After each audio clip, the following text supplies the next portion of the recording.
Creative Fashion School for your sewing summer camp 2023. Develop a long life skill, a safe environment to express your creativity and meet new friends. Learn the art of sewing and more. Age 6 to 18.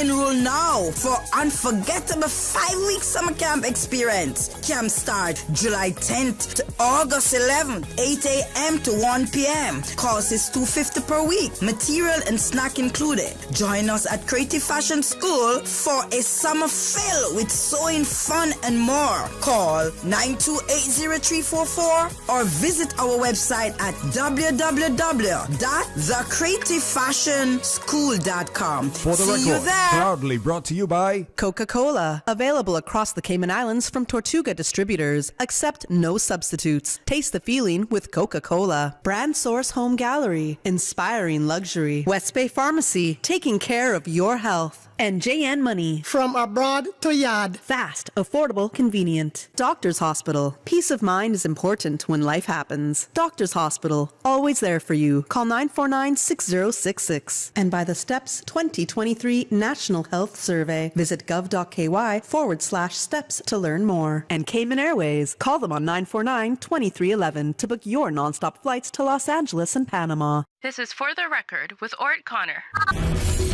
Coming to you live from Radio Cayman Studio. For the record. For the record. For the record. Hear from your government officials, independents, and the opposition on issues that matter to you. For the record. Engage in an open dialogue between residents and lawmakers. For the record. For the record. For the record. Informative, impartial, insightful. This is your talk show. 1-800-534-8255. Your calls, your input. This is For the Record. And now, your host, Orrett Connor.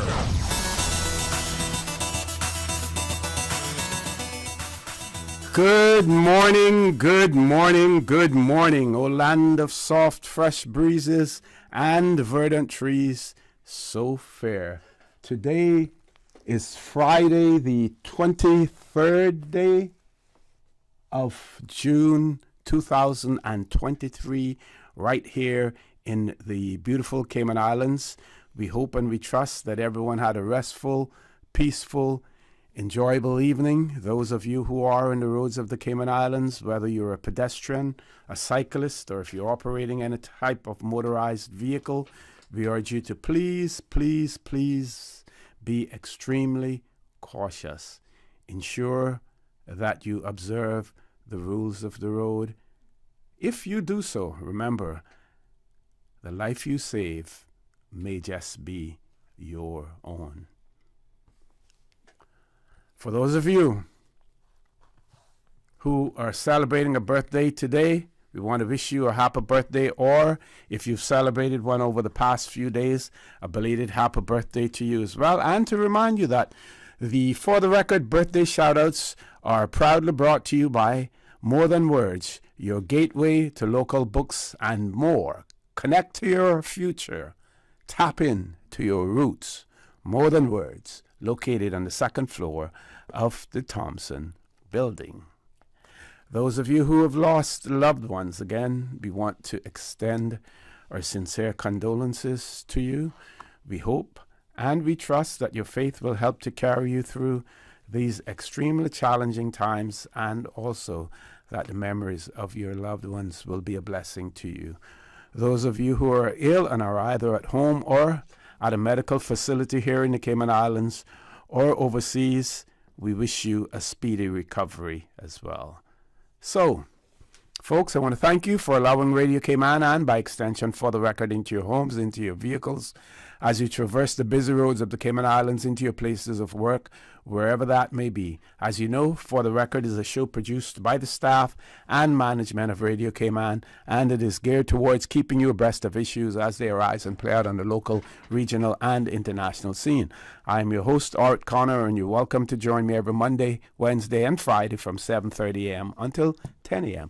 During that period, our phone lines are open.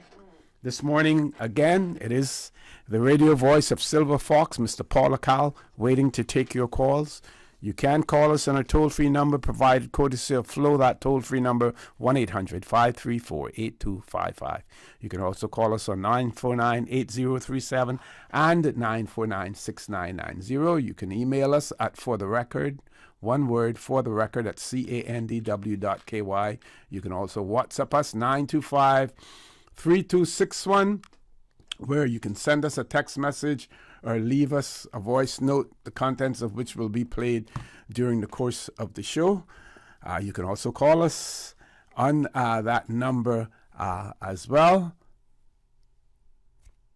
If you want to follow us on YouTube, you do that simply by subscribing to Radio Cayman live stream. And don't forget that we are on Facebook as well. And remember that this segment of For the Record, the birthday shout-outs, proudly brought to you by More Than Words. So let's look at some of the birthdays.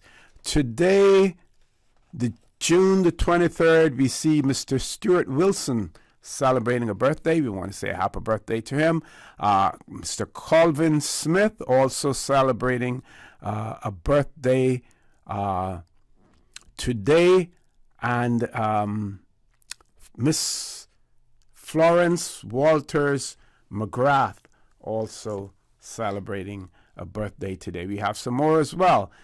Miss Crystal Godet celebrating a birthday today, and Mr. Waldo Hilton Parchment also celebrating a birthday today.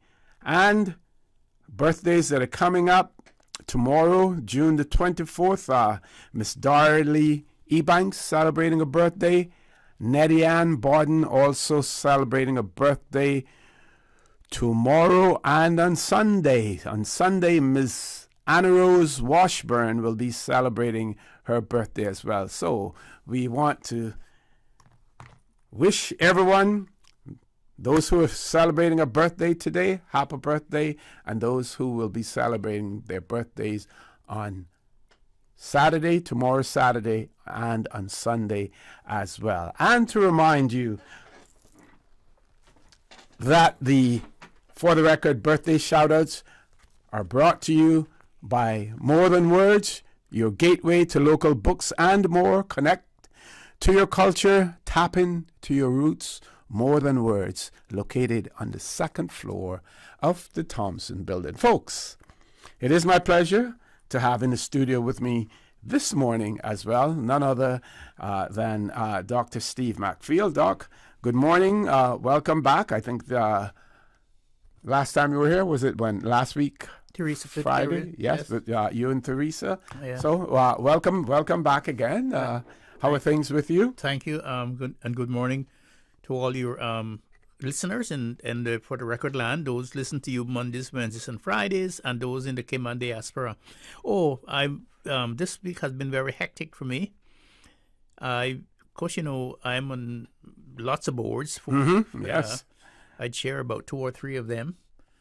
And then I'm one of the commissioners in the Electoral Boundary Commission. And we were having meetings this week, all day, like from one day to the other, and trying to get our maps all finalized for our second round of talks next month, where we are going to show the maps of what we are going to recommend. Okay, yeah, and I think we're scheduling you to come on Wednesday the 4th. Wednesday the 4th, yeah. Yes, a new show on Wednesday the 4th with Dr. Hadley and Adriana Webb. We are going to have a second round of talks, and then we're going to publish and show the electoral boundary maps that we have come up with as a solution. When we do a revision of the electoral boundaries, and it has been really hectic work. And then I still have my practice going. I have to keep that up because when you're in the position for governments, that sometimes it's a sacrifice for you. Yes, it doesn't reward you. Yeah. Like the private sector does, and I have heard a lot of other people. But you do it for love of country. Yeah, for the love of country. They say to me, "Oh, when you take on these jobs from government and these projects, you lose." well, I concede now why they were telling me that. But I do it because I service to my country, and I'm bound to.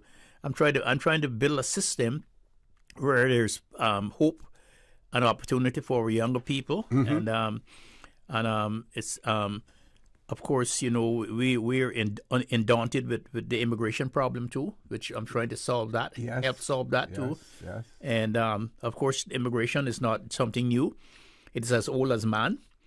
And we remember the first immigration that from the Cayman Islands that we had, the Great Exodus in the 1840s and 50s and up to the 1860s, and then of course you remember in your studies in university in America, and in my studies in universities in Canada, we talk about the Great Irish Migration in the 1900s, and the immigration from Europeans to the United States, and Italians to the United States, and all those people who came to the United States, and it's an old, like I say, it's as old as man, and it's because of the lack of opportunity where you are. So you look elsewhere for opportunities in other countries, and that is the problem now that we have. Cayman seems to be the economic basket of the world. All roads lead to Cayman. They used to say one time that all roads lead to Rome. Yes, but now it seems like all road leads to Cayman Islands. So I'm struggling with that. I'm trying to find a peaceful medium between the Caymanian people and those who come, and also having equal opportunities for the Caymanian people, especially young people who need the kind of education and the training and all that kind of stuff that they need to compete with the rest of the world, because it's not like it was before in the 1940s and 50s and 60s. Yeah, and you've never seen more concern being expressed about the increase in our population and in some instances the lack of opportunities for Caymanians.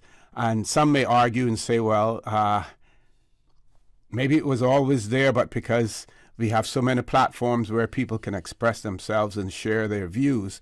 But I believe that it is more than that. People are feeling it. If they wouldn't be expressing it if they weren't feeling it as well. But Doc, we have to take this commercial break. But when we return, we're going to continue down that road and talk a little bit more about that. And then we want to talk about the legal fraternity in the Cayman Islands and go back in history a little bit and go back about that would be 56 years ago, 1967. 1967, when legal history was made in the Cayman Islands. For those of you who may know what legal history was made then, if you have an idea, share that with us. If not, we're going to share it with you, what legal history was made in the Cayman Islands on the 19th of June. Well, in June of 1967. It was probably somewhere around about the 9th or 10th of June, 1967. So, folks, please stay tuned for the record. We'll be back shortly. The Cayman Islands boasts of a long, colorful, and rich history. In tribute to our roots, Radio Cayman, the voice of the Cayman Islands, is pleased to bring you the Historical Vignette Series, brought to you by Rotary Central. For more than 110 years, Rotary members have used their passion, energy, and intelligence to take action on sustainable projects. The Cayman Islands, He hath founded it upon the seas. James Alexander Bernard, JP. James Bernard was affectionately known as Mr. Mercy to his family and friends. Some people called him Papa Jim. He was married to the formula Mary M. Dixon and had one son, James L. Bernard. Like most Caymanian men of his era, he went to sea as a young man. He eventually became an accomplished cook. He also worked in the gold mines of Nicaragua. After retiring from sea, he farmed and is best remembered for being a butcher. He was a justice of the peace and a vestryman. Radio Cayman's Historical Vignettes was brought to you by Rotary Central. For more than 110 years, Rotary members have used their passion, energy, and intelligence to take action on sustainable projects. Since 1993, Rotary Central has worked diligently each year to provide quality bus shelters to our community. A traveling convenience to our school children, the elderly, young people going to work, guest workers, and visitors using the public bus. We, Rotary Central, help you, our advertisers, make it happen. Your marketing dollar travels a far way. Positioning your message, your product, your services, your presence in over 83 bus shelters. Every dollar you spend, every advert you place helps to build another bus shelter, providing modest comfort for Cayman travelers. Reserve space now on the only billboard medium in the Cayman Islands. Email rotaryshelters@gmail.com. rotaryshelters@gmail.com. The Bus Shelters, a partner in community convenience. Another inspiration program by Rotary Central Cayman Islands. At Doctors Hospital, we know life happens, and usually when you least expect it. So when unexpected medical issues arise, you need quality care close to home. Located in the heart of Georgetown, our accomplished team of physicians and medical staff treat minor urgent conditions such as migraines, chest and abdominal pain, shortness of breath, burns, broken bones, open wounds, and more. 24 hours, 7 days a week with no appointment necessary. Peace of mind is important when life happens. At Doctors Hospital, we're always here just for you. Need to speak to someone? Call 949-6066. Health behaviours and lifestyle choices such as diet and smoking can be risk factors for non-communicable diseases. The STEPS 2023 National Health Survey will allow the Ministry of Health and Wellness to gather important data on the health of the nation, including these risk factors. This information will inform our plans for the health needs of Cayman's residents, allowing us to better serve our population. Learn more by logging on to www.gov.ky/steps.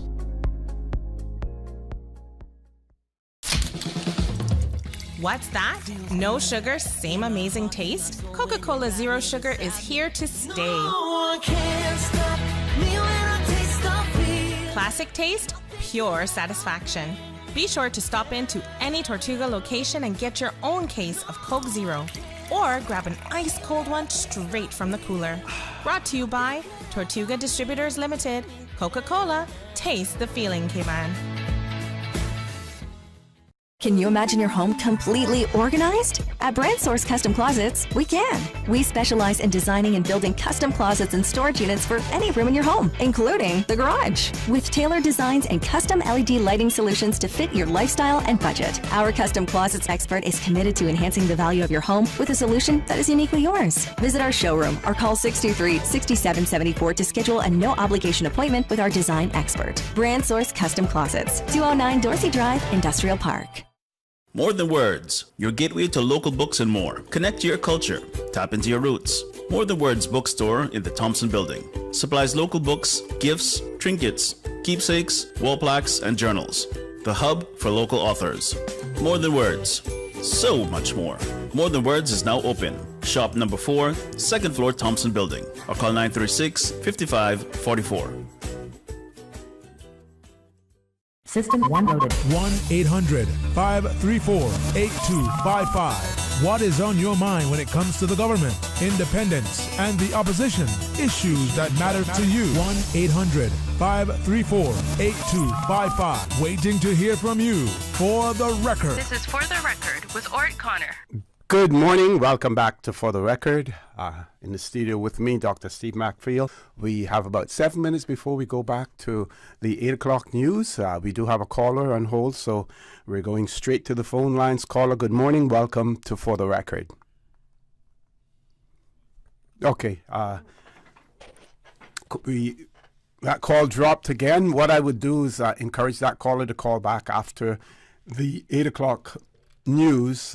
What we will do is we will use this time, Doc, to talk about legal history being made in the Cayman Islands, and maybe at each paragraph or at some point I'll pause and give you an opportunity to comment about what is being said. So this is the 19th of June 1967 Trade Winds newspaper.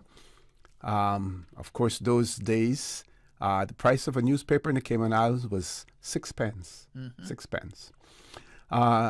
And it says, legal history was made in the Grand Cayman this week by the first sitting of the Jamaica Court of Appeals here.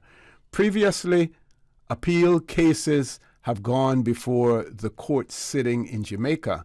Goes on to say that 3 judges arrived from Jamaica and the court opened at the Town Hall, Georgetown, on Tuesday, June 13th. The judges were Honorable Mr. Justice Duffus, President, the Honorable Mr. Justice Waddington, and the Honorable Justice Eccleston. On the bench was Acting Administrator, the Honorable Desmond Watler, and the Registrar was Mr. Val Cottrell. Any comments about that part of it? Yeah, because previous to that, I would not say previous to that, during all that time, the Cayman didn't have its own Court of Appeal system. I think the jurisdiction that Cayman had was the Grand Court. That was the highest that we had in the Cayman Islands. Okay. And remember now, the Grand Court also, the judges were not Caymanians. Even today, most are not Caymanians. That is Court of Appeal. The Grand Court. Grand Court too. Okay. The Grand Court too, because in those days the Court of Appeal the Grand Court sat about 2 or 3 times a year, and the judges and the lawyers came from Jamaica to administer the court. The judges came from Jamaica to administer the court, and the judge and the lawyers came from Jamaica. And then we didn't have that was before the legal practitioners law that came into force in 1969. Okay. But before that licensed attorneys.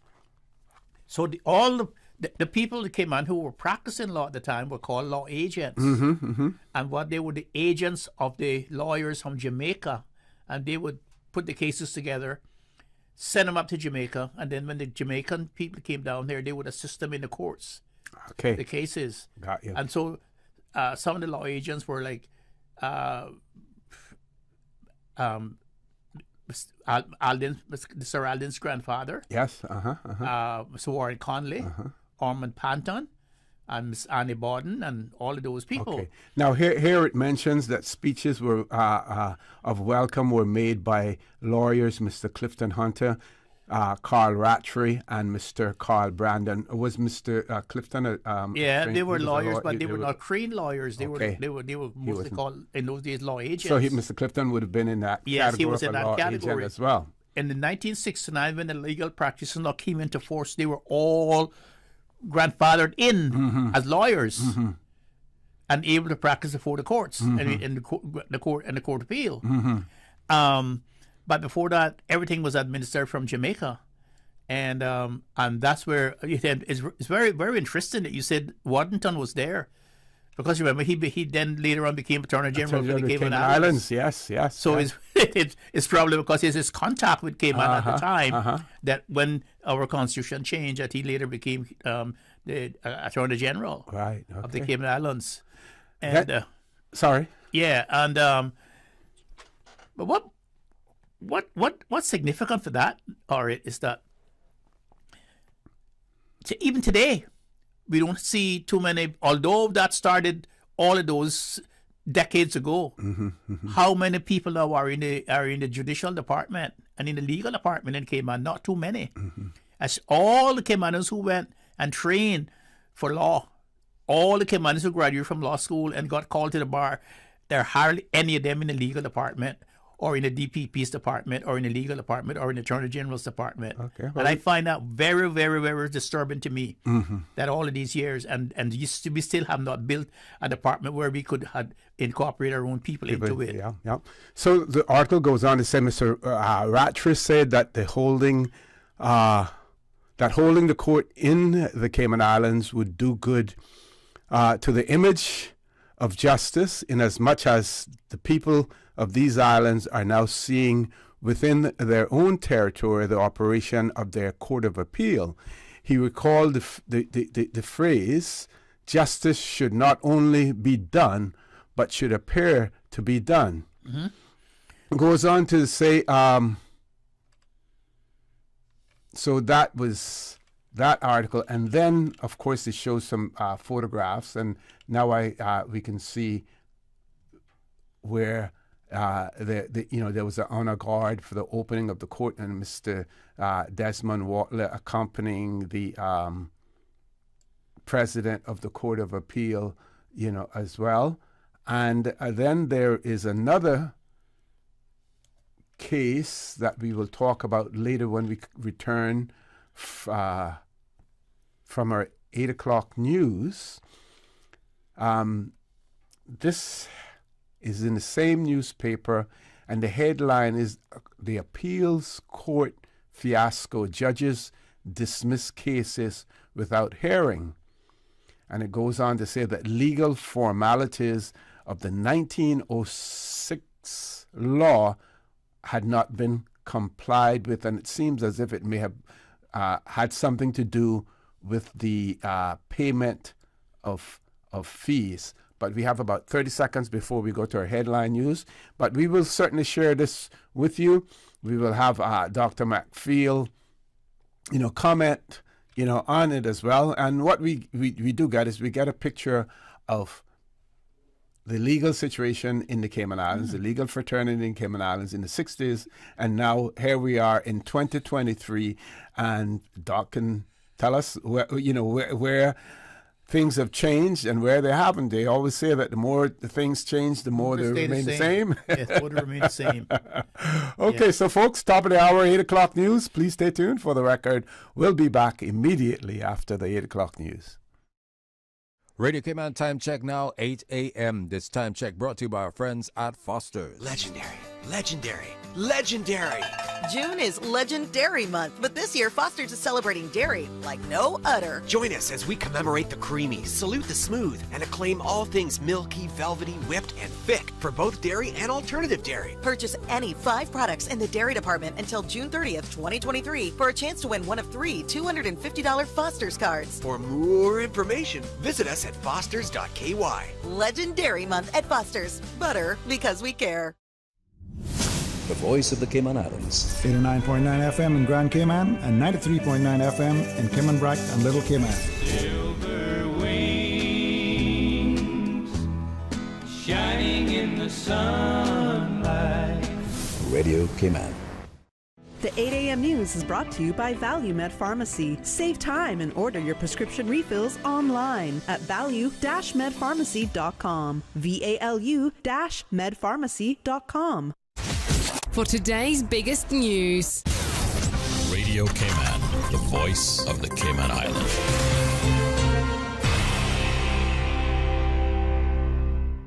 With your latest news, I'm Carsley Fuller. Cayman hosted the Florida Caribbean Cruise Association Platinum Member Summit this week. The meetings between cruise executives and local stakeholders were, quote, well attended and fostered robust conversation. My team have worked really, really hard over the last couple of months to make sure that you not only have dialogue, conversations, get some commitments, understandings with other persons, other entities and stakeholders from around the region, have fruitful conversations with them, but also to see the Cayman product up close and personal. Tourism Minister, the Honorable Kenneth Bryan, offered insights on the industry from a policy perspective and recommitted to ensuring the objectives of local operators and Cayman's cruise partners are equally met.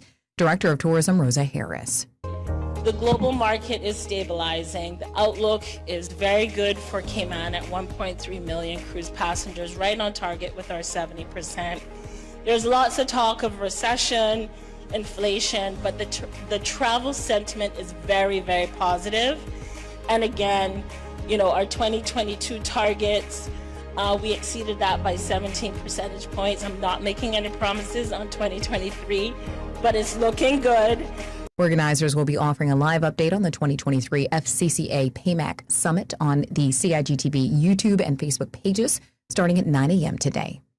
The National Roads Authority and subcontractor are undertaking works on a section of Linford-Pearson Highway between the Agnes Roundabout to the Bobby Thompson Roundabout, taking place this weekend. Motorists are being asked to plan ahead and watch out for traffic diversions. And forecasters expect Tropical Storm Brett to be fully dissipated over the central Caribbean Sea by Saturday night or Sunday. At the last check, the center of the storm was located near latitude 13.4 degrees north, longitude 62.9 degrees west. Brett is moving toward the west near 18 miles per hour, and this general motion is expected to continue through the weekend. On the forecast track, the center of Brett will continue moving westward away from the Windward Islands and across the eastern Central Caribbean Sea during the next couple of days. Brett is approaching an upper-level trough located over the eastern Caribbean, and the resulting deep layer shear over the storm is analyzed to be out of the west-southwest, and even stronger shear and dry mid-level environments are expected to cause Brett to gradually weaken during the next couple of days, with a global model field showing the system generating into a trough over the Central Caribbean Sea sometime over the weekend. The National Hurricane Center's forecast shows dissipation by Sunday, but some model fields suggest it could happen even earlier than that. Now with a check of international news, here's the BBC, which will take us out of the newscast. I'm Karsley Fuller. BBC News with Debbie Russ. The United Nations Human Rights Chief has warned that the latest violence in the occupied West Bank risks spiralling out of control. Volker Turk said the crisis was being fueled by inflammatory rhetoric and by the use of advanced military weaponry by Israel. Germany's parliament has passed a law to make it easier for migrants, including asylum seekers, to find work in the country. The government wants to cut red tape to reduce labour shortages.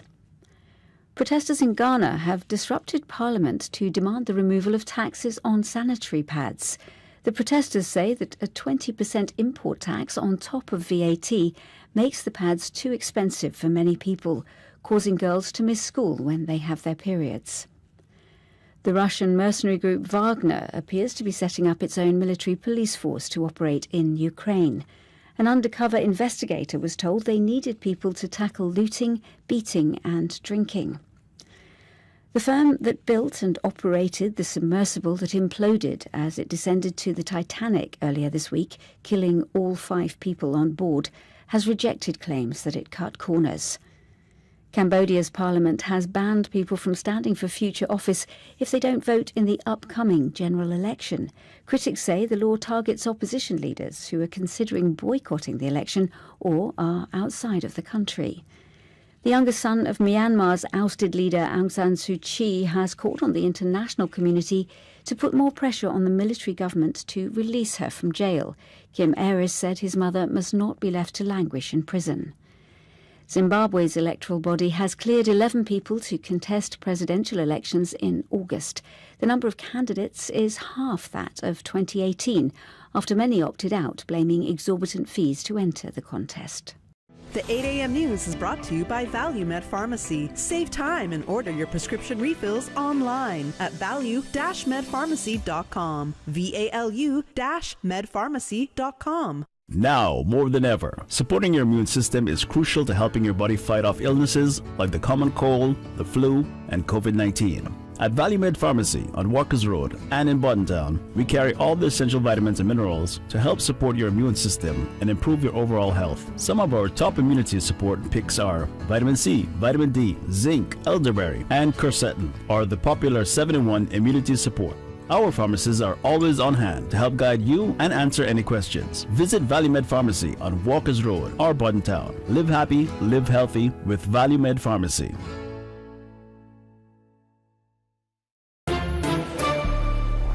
Stay in touch with Radio Cayman with the latest up-to-date, accurate news and information. For your convenience, the headline news will be repeated on our sister station, Breeze 105.3 FM, weekdays at 8:30 a.m. Follow Radio Cayman on social media, Facebook, Instagram, Twitter, or download the Radio Cayman app in the App Store or log on to www.radiocayman.gov.ky and stay connected to what's happening in the community. Radio Cayman, your voice, your choice, your radio. You know, as a little girl, I dreamt of traveling to faraway places and foreign lands. I tell you what though, no more dreaming. This summer, I'm going flying with Cayman Airways. How blessed are we in the Cayman Islands to have a very own national airline. Girl, you can fly to so many international destinations without the hassle of connecting flights. On top of Jamaica, Cuba, and Honduras, you got non-stop flights from Cayman to New York, Miami, Tampa, and even Denver, Los Angeles, and now Panama. Going to be a little cabin cafe con leche and Hollywood Squares for this old gal this summer. Make your travel dreams come true with Cayman Airways, offering non-stop flights for non-stop adventures in Panama, LA, and many more places in between. For details and to book, call 949-2311, contact a travel agent, or visit CaymanAirways.com. Tune in every Monday through Friday at 12 p.m. for Radio Cayman's Midday Newscast. Radio Cayman, the People's Station, your trusted official source for the latest news. The 12 p.m. news is proudly brought to you by Health City Cayman Islands. World-class healthcare within your reach. The 8:12 a.m. weather report brought to you by CG Britcay, where people come first.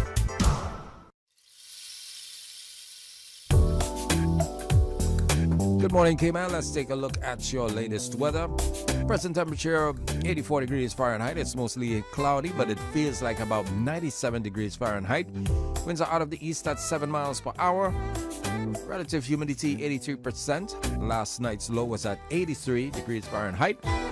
Barometric pressures are 29.94 and holding. Moderate winds and seas are expected across the Cayman Islands over the next 24 hours in association with a ridge of high pressure over the Caribbean. And the National Hurricane Center is issuing advisories on Tropical Storm Brett and newly formed Tropical Storm Cindy. At 4 a.m., Tropical Storm Brett was located at 13.4 north, 63.6 west, or about 160 miles west of St. Vincent. Tropical Storm Brett is moving towards the west at about 18 miles per hour with maximum sustained winds of 60 miles per hour. Tropical Storm Cindy was located at 12.1 north, 46.9 west, or about 990 miles east of the Lesser Antilles. Tropical Storm Cindy is moving towards the west-northwest at about 15 miles per hour with maximum sustained winds of 45 miles per hour. These systems pose no immediate threat to the Cayman Islands at this time. Our forecast for today calls for partly cloudy to cloudy skies with a 40% chance of showers and possible thunder. Temperatures will rise to the upper 80s with a heat index of 95 degrees Fahrenheit. Winds will be east to southeast at 10 to 15 knots. Seas will be moderate with wave heights of 3 to 5 feet. Later this evening, partly cloudy skies with a 30% chance of showers. Temperatures will fall to the upper 70s. Winds will be east to southeast at 10 to 15 knots. Seas will be moderate with wave heights of 3 to 5 feet. We're in a low tide, which came in at 7:54. It's going to be high at 1:24 this afternoon and low again at 7:20 p.m. Sunset this Friday is at 7:05, and the outlook is for a slight decrease in cloudiness and showers from this evening. And that, my friends, is your latest weather brought to you by good friends at CG Britcay. Mommy, why can't dogs talk? Why do I have to go to school and you don't? Why do you sing in the morning when you're bad at it? Why don't you brush your teeth when you take me to school? Why doesn't it ever snow here? Why does Daddy take the bus to work? Why are trees so tall? Why don't you tell me where babies come from? Mommy, Mommy, Mommy! We're like a kid that doesn't ask a million questions before noon. CG Britcay. Good like that. The 8:12 a.m. weather report brought to you by CG Britcay, where people come first.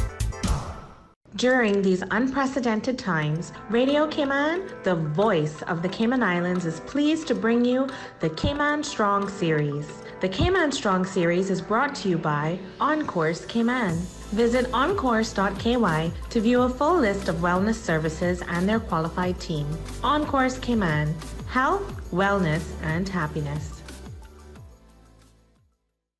Achieving our goals is rewarding, but at times can feel frustrating, especially if and when we miss our target. As you approach your goals in life, set yourself up for success. When setting your goals, break it down. Once the long-term goals are set, work backwards to set smaller and more manageable goals. These should be specific, measurable, and achievable. For example, study in the library for 1 hour 3 times per week instead of study more. Consider daily, weekly, yearly goals as success to help you focus on the essential steps today to ensure you are prepared when tomorrow's opportunities become available. Change your thinking and change your life. During these unprecedented times, Radio Cayman, the voice of the Cayman Islands, is pleased to bring you the Cayman Strong Series. The Cayman Strong Series is brought to you by OnCourse Cayman. Visit oncourse.ky to view a full list of wellness services and their qualified team. OnCourse Cayman, health, wellness, and happiness. These days, feelings of loneliness, anxiety, stress, and depression can be overwhelming. Just know you are not alone. OnCourse Cayman offers private mental health services for children, teens, adults, and groups. Visit oncourse.ky to view a full list of wellness services and their qualified team. OnCourse Cayman, health, wellness, and happiness. The traffic report is brought to you by Subway. Planning a meeting, event, or office celebration? Visit subway.ky to place your catering order today. All right, my friends, here's another latest traffic update. Of course, the majority of traffic along the Linford-Pearson Crew Road and going through South Sound. Not too much traffic along the east-west arterial. The majority of the traffic has already come in. Streets in Georgetown getting moderate to heavy with traffic along Shedden Road, Eastern Avenue, and of course Godfrey Nixon Way, Bobby Thompson Way. Bit of traffic heading on to Huldah Avenue and continuing on, and of course West Bay Road. Got some moderate traffic heading in, looking out from the Ritz-Carlton heading into the Georgetown area, down to Orchard Street, Seafarers Way. No cruise ships in port, so not much pedestrian movement today. And of course, the Butterfield roundabout, they have some traffic coming off the SLE Tibbets. North Sound Road, of course, experiencing some traffic heading towards the east. And of course, northward bound traffic heading towards the Butterfield roundabout. Cayman Bracken, a little Cayman minimal traffic this time in the morning. Traffic will dissipate as the morning progresses. We'll have another traffic update for you at just after 12 noon. And of course, brought to you by our good friends at Subway. From boat days to beach gatherings, leave the catering to Subway. Choose from small and large sandwich platters, double meat wrap platters, and top it off with optional cookie platters for dessert.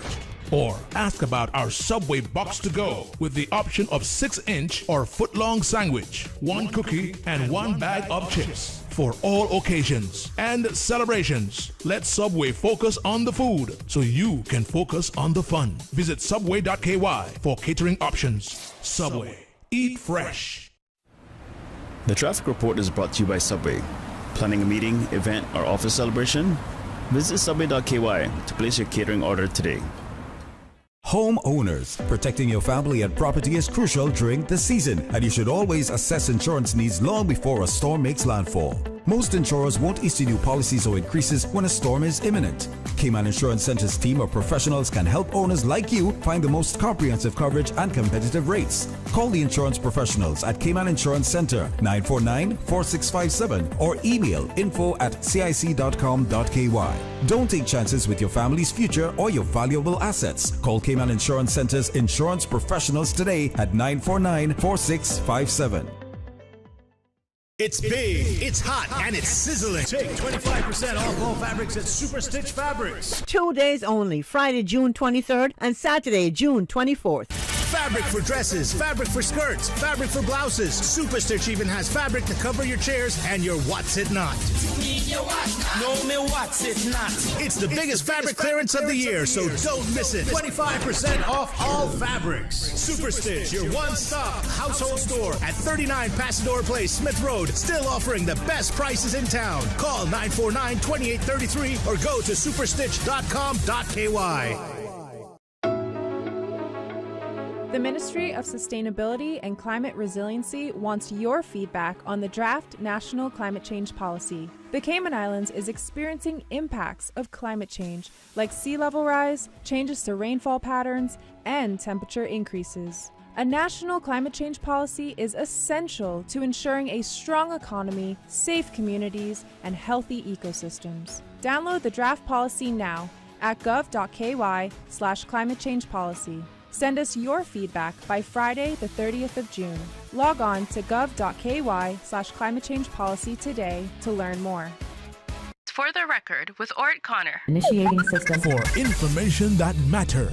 For the record, with Orrett Connor. Continues right now on Radio Cayman.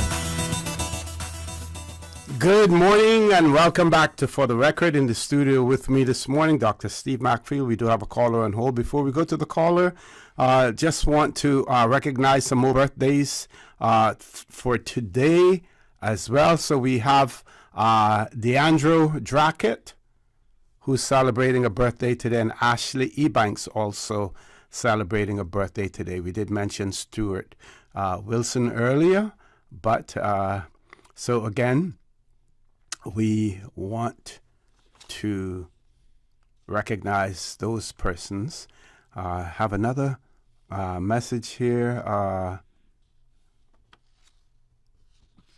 Okay, so Terry-Ann Green Diaz will be celebrating a birthday tomorrow, the 24th of June, and you being wished blessings and lots of love and more, and a happy birthday to Terry-Ann Green Diaz tomorrow as well. Let's see if there are any more before we go there. I did mention Deandra Drackett, Ashley Ebanks as well. That seems to be them. Let's go to the phone lines. Caller, good morning. Welcome to For the Record. Good morning, Dr. Steve. Good morning, OC. Hey, good morning. Good morning. How are you? Mrs. Samamba. Fine, thank you. I see today you are touching the important legal matters. I've got 2 points to make about that. One has to do with the issue that it has been discussed before, and of course you are discussing it today, about the number of Caymanians in the legal profession, in the government in particular. Which is terrible and absurd. If I may cut in. It's terrible and absurd, and I would use exactly the same adjectives, Dr. Steve, because, in fact, maybe I might even use one more, which I can't use already. Yeah, me too. Me too, Will. Yes. Yeah. So, you see, I mean, look at when was Truman Bodin Law School established? I know it's about 35 years ago, and up to now, the legal fraternity in government, not to say that they are doing a bad job, but I mean, look, if you established a law school to supply you with lawyers 35 years ago at least, and then today you have got hardly anybody in the legal profession in government, something clearly is wrong. Okay, something clearly is wrong. When I did my articles way back before the beginning of time, my government offered me articles. It's not like this nonsense situation you have in the Cayman Islands where people go to study law. They are locals. Okay, they study law, but they can't get articles. They have to go and beg people for articles. This is something which government should have said, you know what, every year we are going to allow 4 people, for example, any number, but 4 people, for example, that they should be given articles by the government, because the government doesn't have to disrupt its operations too much like the private sector. Mm-hmm. They make a policy and say we are going to give articles to 4 people, maybe even 10 people, depending on how many you want.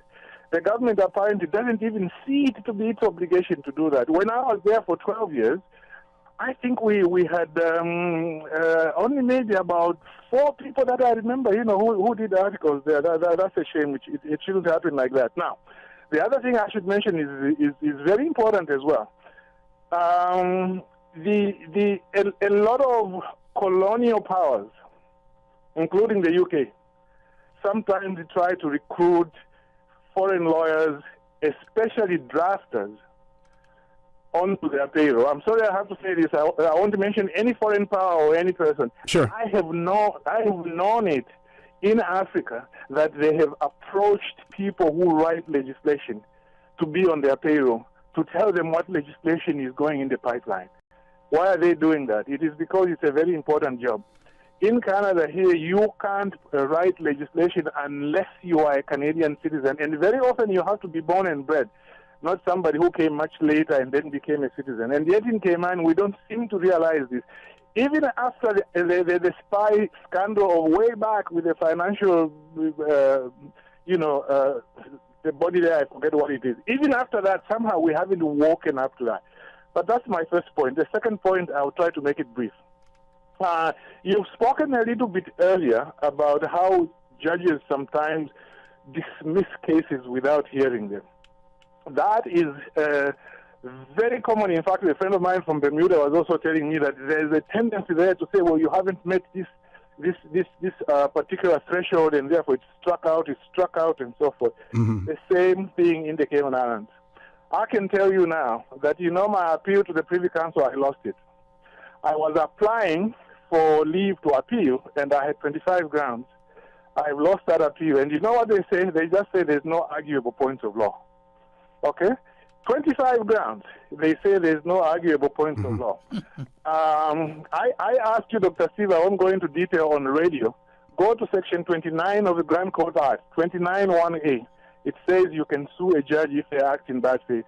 I proved by documentary evidence that the judge acted in bad faith. And the judges know that, because every time I've gone to all these courts to try and read out aloud what the emails say, they always stopped me because they knew that I was proving that. But let me close on this. I have now filed an application to the European Court of Human Rights saying that a series of my rights have been violated.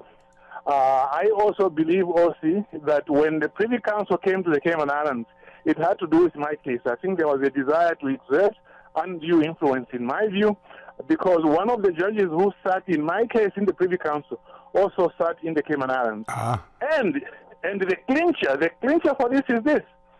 There is a Lord Bernard Ricks, who is a judge of the court in the Cayman Islands. Bernard Ricks. He is the one who wrote the judgment in 2016 in Oliveira against the Attorney General, the case from Antigua where they say the government should not take 12 months to decide a matter. Mm-hmm. They should be paid damage. He is the one who wrote the judgment in that case, and then his other 4 judges agreed. That same judge also sat in my case, okay? And in my case took 42 months to decide, 42 months. And yet the same judge is now saying that was not too long. And by the way, why does the same judge serve both in the Privy Council and in the Court of Appeal? So these issues you are discussing, historically they were there. Today they are there, in my view, with even greater force. But I'll keep you abreast of what will happen with the appeal I've filed with the European Court of Human Rights. I've got confirmation online that DHL delivered the parcel. So I'm hoping in the next few weeks to hear something regarding that, and I'll let you know. Otherwise, thanks for the long time you have given me. But Mr. Billy, before you go, Billy, go ahead. Mr. Billy, let me just tell you this, okay? Yes.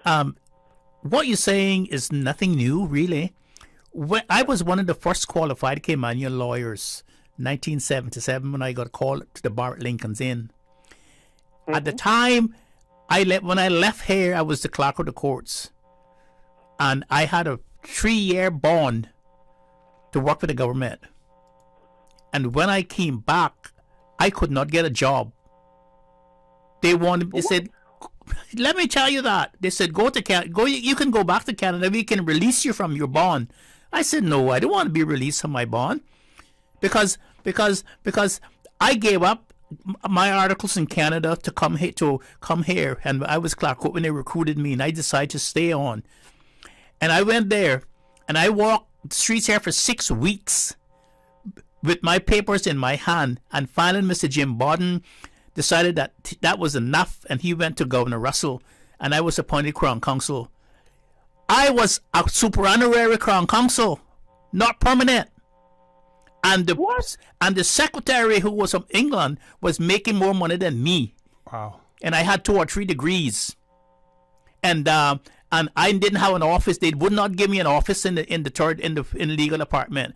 And there were 3 people prosecuting in those days: myself, Mr. David Rich, and Mr. Seymour Panton, who's now the retired president of the Jamaica Court for Appeal. And they had an older Englishman, Mr. Donaldson. He was a legal draftman, and Mr. David Barrick was our boss, the Attorney General. And when I asked them, when I pressed them to, what's my future going to be here? You know what they told me? My son, you should be glad you are qualified, and best to make friends and make enemies up here. That's what they told me. They do not want any of their own people in those positions. And for your information, Mr. Billy, the law school was concepts of myself, Adriana Webb, Mr. Levy, and I think the other one, because when we were at the bar in England, they had something called an Umbrella Agreement that said that if you didn't pass the bar by, I think, 1978, and you had an English law degree, you could not come from the Commonwealth anymore to do the bar exams like before. You know, you go to the Inner Court School of Law and London University, London School of Law and things like that. You have to have an English law degree first. And we wrote back to the government and we said it's going to be very onerous for Caymanians to come up here, spend 4 years at the university, get a law degree, and then go to do the bar exams whenever inns that they choose, get in Temple, Gray's Inn, Middle Temple, or whatever, Lincoln's Inn. Yes. Yeah. And we said you have to find a solution to that, because it's going to be expensive to come up to England to do a prior law degree and then wait to get into the bar exams. And they decided then they were going to set up a law school here and then do the English law degree from Cayman. That would make it easier so that they could go to England and do the bar exams and it wouldn't cost them that kind of money. That's how the law school was set up. You see? And the problem that we have is all down through the years, they never wanted any of us to be in those positions, either in the court system or in the legal departments. And let me tell you this. Perhaps I'm a little forward with what I say, because when I came here, there was one Grand Court judge, Judge Moody from Jamaica, QC. He was the Grand Court judge, and we didn't have a magistrate then. When I came here, they were looking for a magistrate, and Mr. Barbic said to me, McField, they don't have a magistrate. Would you like to go down there and could you take that position until we find somebody? And I told him, I says, I don't really, that's not the side of the law I want to be on, because I had already known that, for instance, my uncle had a bar and had a restaurant and things. So that was where people went and they called me and said, oh, you can't go to your uncle's place anymore, you know, blah blah, you can't do this, you can't do that. And I figure if I'm a magistrate, I wouldn't be able to have a good life. And I say I don't want to be on that side of the law. And then Mr. Hercules came, and he was the magistrate. And we struggled here with the work. Because then the ministries started to expand. And then I was transferred to work in the Ministry of Tourism, Aviation and Trade with Jim Bodden. That's where Jim Bodden asked me to assign. I was assigned to that ministry. Because I was there when they set up Cayman Airways and all that kind of stuff. I did a lot of work for that and traveled a lot with that. They have never done that. And today, there's a story that I would like to tell you off the air. I can't tell you about a colleague of mine who came, past law school, was traveling abroad, and when the certain people asked the Attorney General in Parliament who you have to go into the legal department. Oh, he said blah blah. I have this person, and when he came, she couldn't get a job. She had to remind them of what they had said publicly in Parliament to get a job, and this has been a discrimination against Caymanian people in those functions ever. You go to all of those apartments and you tell me how many Caymanians see there representing the Cayman Islands. Dr. Steve, why is this taking place? What are the politicians? What do the politicians see to be their duty in relation to Caymanian people in relation to that? Because the politicians have they're not pushing the envelope. They're satisfied with how it is. It's easy. They're not pushing the envelope. And I just want to tell you, how can you have a democratic country like that where everybody has an opportunity, when other people, other countries, other people are making the decisions for you. That is a problem that we have. We are trying to operate in the 21st century with 17th century methodology. That's the problem we have. I always said, let me put it to you right straight, Mr. Billy. A colony is not democratic because it cannot decide for itself. And that's the problem that we have. And our people are not pushing the envelope to rectify that situation, to take more power, to put themselves in a position where they are the bosses, they are making the laws, they are making the decisions for their own people. And if you do not respect a people, history, and their culture, and their way of life, then you are not democratic. And that's what it is here. Well, thank you, sir. I mean, I always like to learn these things from the history just so that I can understand the present a little bit better. All right, Billy. Thank you. Thank you very much.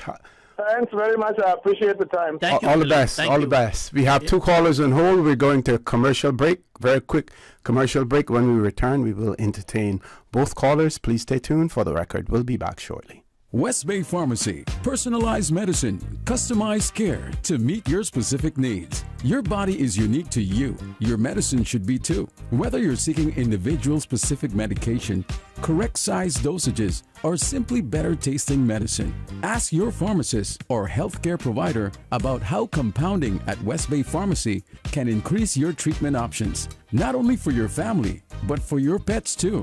West Bay Pharmacy, open Monday through Saturday, 9 a.m. to 8 p.m., Sundays and most holidays from 11 a.m. to 6 p.m. Did you know that you can send money transfers to financial institutions anywhere in Jamaica with JN Money? You mean I can send money straight to my account and cut out the middleman? Yes, that's exactly what I mean. You send your own money to your own account, giving you peace of mind that the money is in your account. JN Money Transfers to Financial Institution is another convenient service offered by JN Money. You can have this done from any JN Money location. Deposit your money straight to your account without the hassle of asking someone to do it for you. JN Money Transfers to Financial Institutions, making life easier.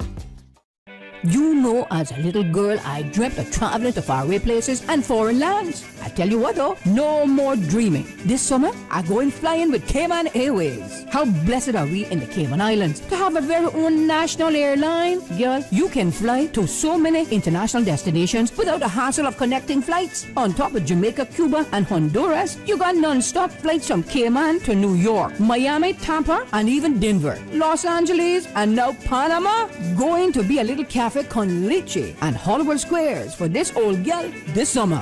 Make your travel dreams come true with Cayman Airways, offering non-stop flights for non-stop adventures in Panama, LA, and many more places in between. For details and to book, call 949-2311, contact a travel agent, or visit CaymanAirways.com. At Kirk's Home Center, we can make your life much better.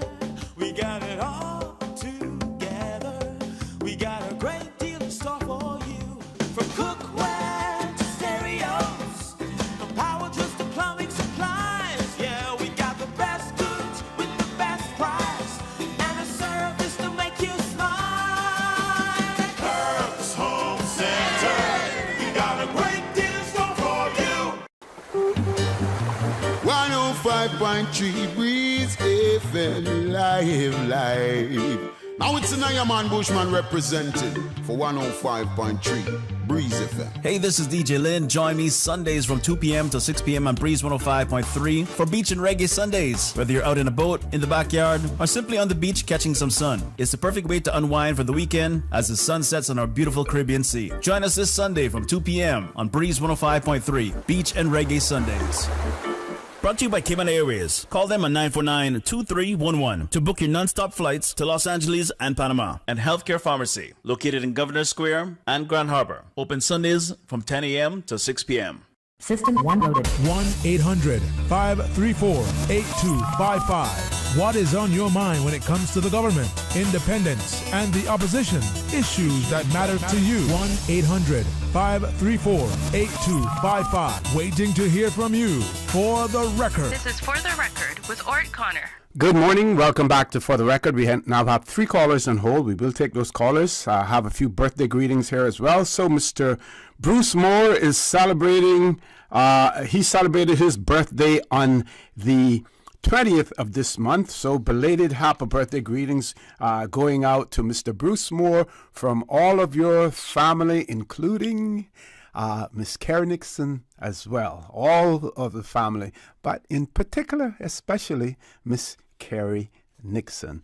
Also, happy birthday greetings. This person is Miss Charlene Rivers. Happy birthday to her nephew, Otis Miles, her aunt, Daphne Orrett, and friend Genevieve Henning, who are celebrating birthdays today as well. And they're all coming from Miss Charlene Rivers. And also we have birthday greetings to Mr. Christopher Jackson, who will be celebrating his birthday tomorrow on the 24th of June. And birthday greetings are coming from your mom, Miss Clinton. She says, I love you, my son, and hope you have a wonderful birthday tomorrow. And that's coming from your mother, Miss Clinton. And those birthday greetings are going out to Mr. Christopher Jackson. Let's go to the phone lines. Caller, good morning. Welcome to For the Record. Hello. Good morning. Good morning, Mr. Connor. Good morning, Mr. McField. Good morning, ma'am. How are you? Hi, this is Patricia Bryan calling. Mr. McField, to you, I just want to say, I don't remember your specific words, but I just want to say I am so downhearted to hear that you were told those words back when you were starting out with your career. And I also want to say that I wish those same people could see you right now, could see where the Cayman Islands is right now, and could see where you are right now in your career, that you're one of the most reputable and respected attorneys and otherwise in the Cayman Islands.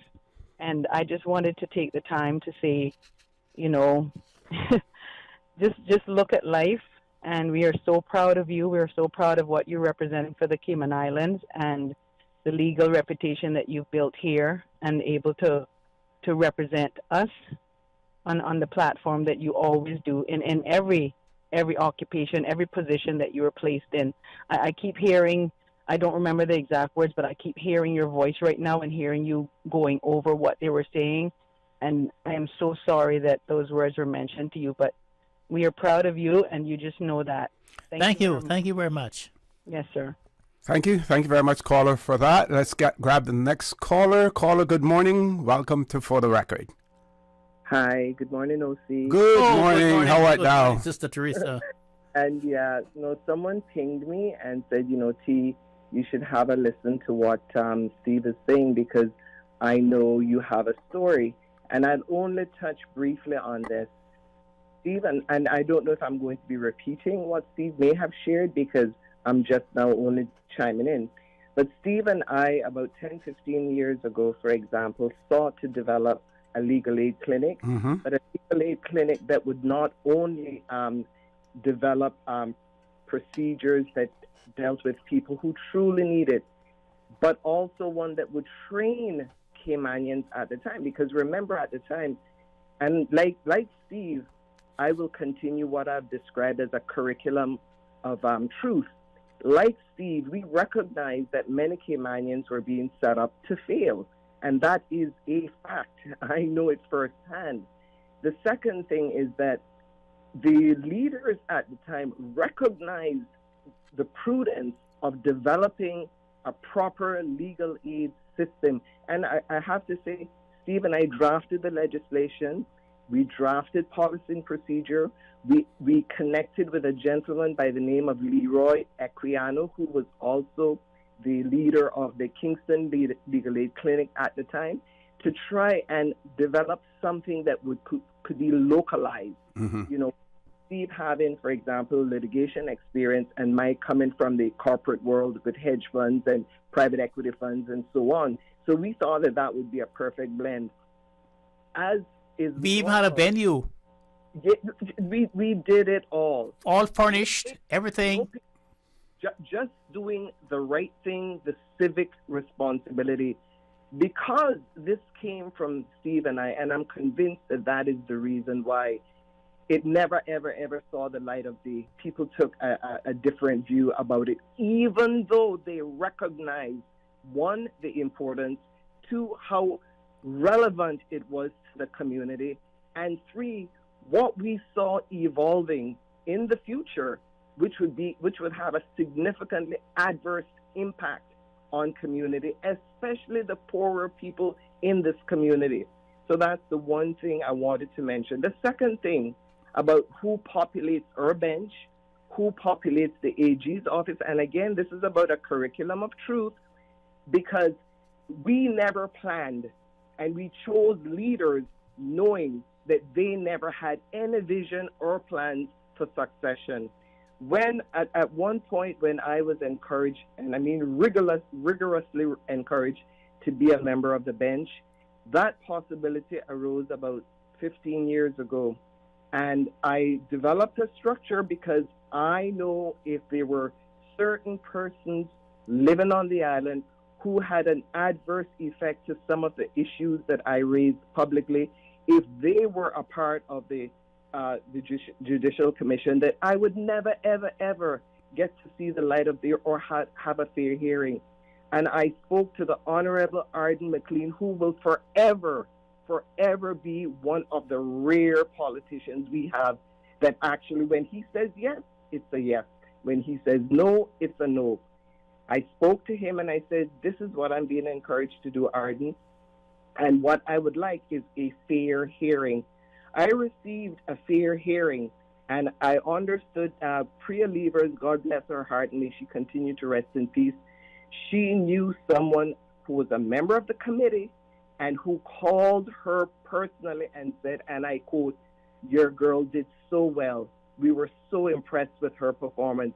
You can imagine now, later, when, things were just kind of like going here, I'm scaring, and I'm not hearing anything going forward. And I'm saying, well, I wonder what happened.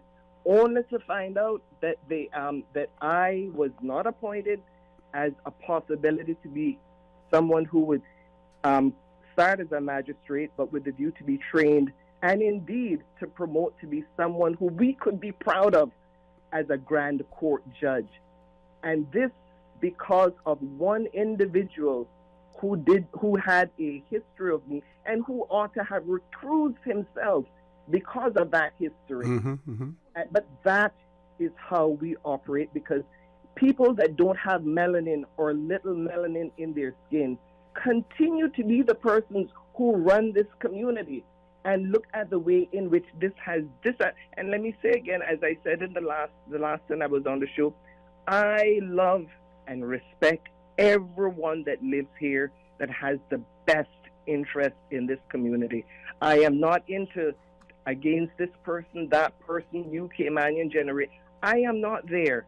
I would like us to look at the things that causes discomfort, like this conversation we're having right now, and identify where we are now and why we are here and how to move forward. And I thought that I would share that this morning with you, because Steve and I continue to be the two Caymanians. And this is not to suggest that there are not others, but we are the two that are always willing to put our necks on the line to speak the truth. And with that, thanks so very much for listening and giving me this opportunity. Thank you, ma'am. Thank you very much. Okay, let's grab the next caller. Caller, good morning. Welcome to For the Record. Good morning, Sir O.C. and Dr. McField. Oh, good morning. Good morning. Good morning. This is Lucille Seymour. Yes, ma'am. I was listening to Dr. McField when he mentioned Adriana Webb. I want you to give me the same time as you give Billy Samamba whenever he calls, because I like Billy, I listen to him, but I'm sure if he had been successful in Cayman, he wouldn't take the attitude he has today. But so be it. I wanted to remind Steve that Miss Anna was a law agent, and she practiced as a law agent. but I think they conferred her as a lawyer over the years. And then comes Massa Webb's daughter, passing her 11 plus at the age of 9 and went to the high school. And they didn't give her a scholarship when she finished. Her father had to go and borrow money from, I think, different people, including one of your friends, Steve. Mm-hmm. I know. To go to Gray's Inn. Mm-hmm. She came back. She practiced privately. She did well. She did a lot of community work. She has never been honored. Everybody, the people have come up over her that are not as bright and did not as much as she did, and they never gave her Queen's Counsel or King's Counsel or whatever it is that you call it. I think in my country, and I can say this openly because I have, not only you, Steve, it's just that I have, whatever you've said, it's been said. Remember that I started to go into politics from 99, and I still have all the things that I've said, and people just keep repeating what I've said. But if Caymanians, and I'm talking to Caymanians today, if Caymanians do not think about their own people, as my mother would say, dog eats our supper. Mm-hmm. We are not going to make it. When I go around, I still go to things. Almost all the professions are caught up with people that were not born here, are not from here. And we are out on this radio every day talking about Caymanians need this, Caymanians can get this. But where we must fight it is in education. We must fight that our Caymanians become educated. If the law school is not working well, Dr. McField, and you know so, we must say so. And we must say we want our lawyers to do this, and people like you and Miss Teresa must get in there and lecture. And when you do that, you will be able to change minds. But today, what I'm saying, because Billy Samamba comes up every day and he talks presumably about Cayman, but because he had an issue. I know his issue. But if he didn't have it, I would swear, as my mother's in her grave, he would never come on that radio and complain about lawyers and doctors and all sorts of people. But I don't want Billy to come and complain. I want us to pick up that radio to Mr. O.C. and say, this is not right. Just like what I'm doing and just what Teresa is doing. So I want to conclude by saying that we have been unfair to Adriana Webb. The whole judicial organization has been unfair. Our first female lawyer qualified, and we can't honor her, not even to say thank you. She's now retired. That is a downright shame. Thank you very much. Thank you. Thank you very much, Miss Lucy. We're going to a commercial break. We still have 2 callers in hold, and I'm told that at 9 o'clock we will be going live as well, Paul. So any indication as to whether or not after that is over we will have enough time to come back, or are we not sure? We'll see how things go then. Sorry about that. Folks, we're going to take a quick commercial break. Please stay tuned. For the record, we'll be back shortly. She hear clunk and her car stop. I was just about to send her some money, so I send it straight to her JN Money Transfer card. It cost me less, and perhaps she use the card, pay the garage right away. She'll get discount through the JN Rewards program in Jamaica. This card make things easy. You can even get funds at any multi-link ATM. JN Money Transfer Card. Fast, affordable, convenient. Tell your loved ones in Jamaica about it. Sign up is free. So much happening so fast, too much. It is hard for me to follow my health care instructions. The private counseling with West Bay Pharmacy literally saved my life. At West Bay Pharmacy, we know how complex medications can be. Our pharmacists are delighted to offer you personalized one-on-one healthcare counseling, free medication review, therapeutic callbacks, and we will liaise with your physician to ensure you receive the best in quality medical care. Quality of life has a whole new meaning with the right pharmacy to support you. Thank you, West Bay Pharmacy. West Bay Pharmacy in Centennial Towers. Convenient quality care is just around the corner. Now you can WhatsApp your West Bay Pharmacy prescriptions to 516-0777. Your dream home starts with a vision, and often inspiration is at the heart of that vision. Brand Source Home Gallery's in-house designers are here to help bring your vision to life. Whether you are remodeling or building a new home, Brand Source Home Gallery is your one-stop solution. Explore their kitchen cabinets, sinks, faucets, bath fixtures, tubs, vanities, and more. Let Brand Source's designers help and inspire you with your next project. Call 623-5000 and schedule an appointment with a design expert at Brand Source Home Gallery, Dorsey Drive, Industrial Park, serving Cayman for 50 years. Attention all Radio Cayman listeners. Do you own a Honda vehicle? There's currently an urgent safety recall regarding the faulty Takata airbags in Honda vehicles in the Cayman Islands. As affected vehicles get older, a combination of high temperatures and humidity can affect airbags with the fault, placing you and your family at potential risk. Car City is currently replacing any defective airbags completely free of charge. To check whether your vehicle is affected, go to carcity.ky/recalls. If your vehicle is not affected, you will require a letter from Car City stating so for your next vehicle licensing inspection. Without this, your vehicle will not pass inspection. Please contact the Car City service team. Call 949-5525 or go to carcity.ky/recalls. The safety of you and your family is important to Car City, so please take time to check if your vehicle is affected with this urgent Honda safety recall. Hey, listen, it's carnival season, you know, and Digicel wants you to celebrate without worries. Get double the data only for carnival weekend when you purchase a 7-day Prime Ultra plan. Whether you're streaming the hottest tunes or capturing unforgettable moments, make sure you have enough data to keep the party going all weekend long. Yeah, no lie, don't miss out on the fantastic offer. Get your 7-day Prime Ultra plan today and experience carnival like never before. Digicel, bigger together. For the record, with Orrett Connor. Initiating system. For information that matter. For the record, with Orrett Connor. Continues right now on Radio Cayman. Good morning. Welcome back to For the Record. We have one caller. We're going to make that the final caller because we have to break away at 9 o'clock. Caller, good morning. Welcome to For the Record. Hi, good morning, Mr. Connor and Mr. Maxfield. Good morning. Good morning. Dr. Maxfield. Good morning, ma'am.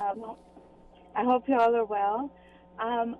This is Carrie, of course. I just want to say that I totally agree with Miss Teresa in respect to the fact that you and her are beating the pavement for us out here, and still, you know, so much needs to be done and it's not getting done.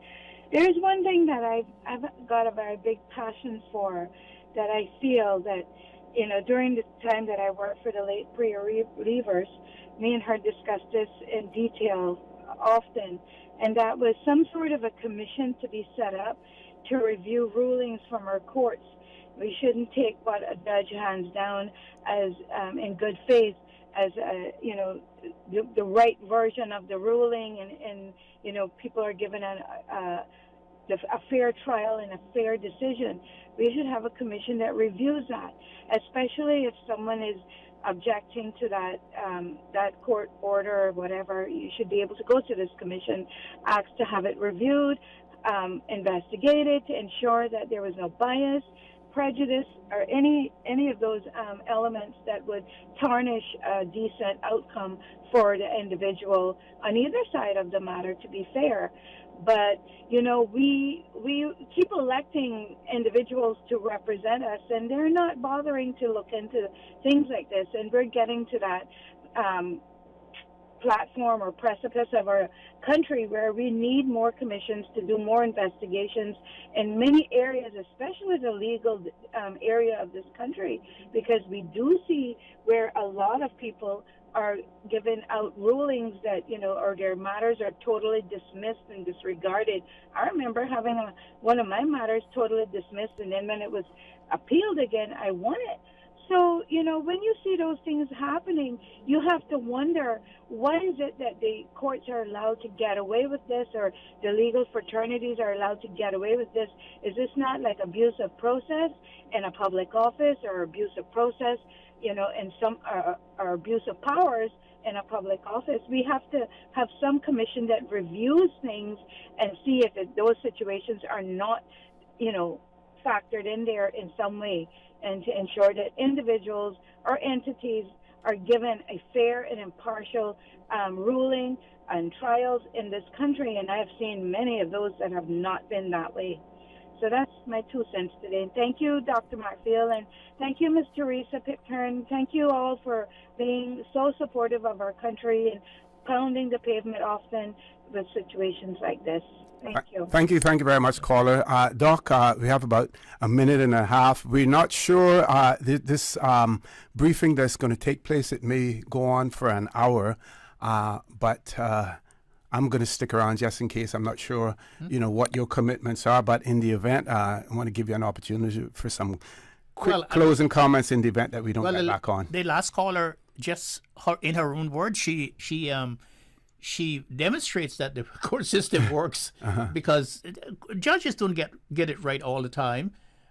Judges sometimes get the law wrong, sometimes they make the wrong decisions, and that's why we have the appeal courts to set that right. And it shows that the court system does work. That's not what we're saying. The court system does work because the only place where the court system doesn't work for us here in Cayman is in the election courts, because in our election law, and stuff, it says once the Grand Court makes a decision, that's final. That's final, and that should not be final. That's under the court of first instance. Yeah. It should go to another court just to make sure, like it is in all every other jurisdictions. It goes to a second court to make sure that they got it right at the first instance. So what she said this morning demonstrates that the court system worked, because she said she had a case that it went to the first instance, and it ran the decision went against her, and she appealed to the high court, and she won. Yep. So that means that the system does work, that the judicial system does work. Okay, now we're going to play this by ear, as far as the broadcast is concerned. My question is, Doc, we see foreign lawyers come here and become partners. Yes. Retire. Some of them they have their vineyards that they have bought all over the place. Some retire and become monks. We know one lawyer who went into the monastery. Yeah. What about and I'm sure that there are Caymanian lawyers who have retired as partners as well, but you don't hear a whole lot about them giving back to the community. And when I say giving back, they may do it anonymously in terms of monies, but what about their time? What about nurturing and tutoring, those coming up in the industry? We don't hear about them. They just basically retire in quietness, disappear. Well, many of them have disappeared from the limelight to begin with because they're in the corporate world, not out there in the courts and stuff like that. So you don't hear much about them. They make their millions, they retire, and they're entitled to do that because they have worked hard for it. But how many of them are actually giving back to our society afterwards? And I'm talking about Caymanians now. Yeah, well, partly it's our fault too, because there's always a solution to a problem, and one of the solutions to a problem is to incorporate your own system.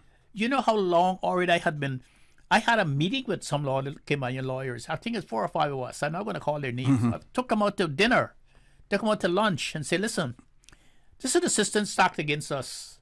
Why don't we all get together and pool our resources, get our own building in Georgetown, or rent our own building and put all our resources together and form a big Cayman law firm where we can become independent too. And the things that we do not know, that we are not familiar with, bring somebody in to do it. And as soon as we know that, we got rid of them. That didn't. Everyone thought that was a good idea, but that didn't materialize because many Caymanians, I would say, a majority of them do not trust each other. Yeah, that is true. So we're going to headline news, and we'll play it by ear after that, Paul. Folks, please stay tuned. Headline news coming up. You are listening to Radio Cayman, the voice of the Cayman Islands. Today's biggest news.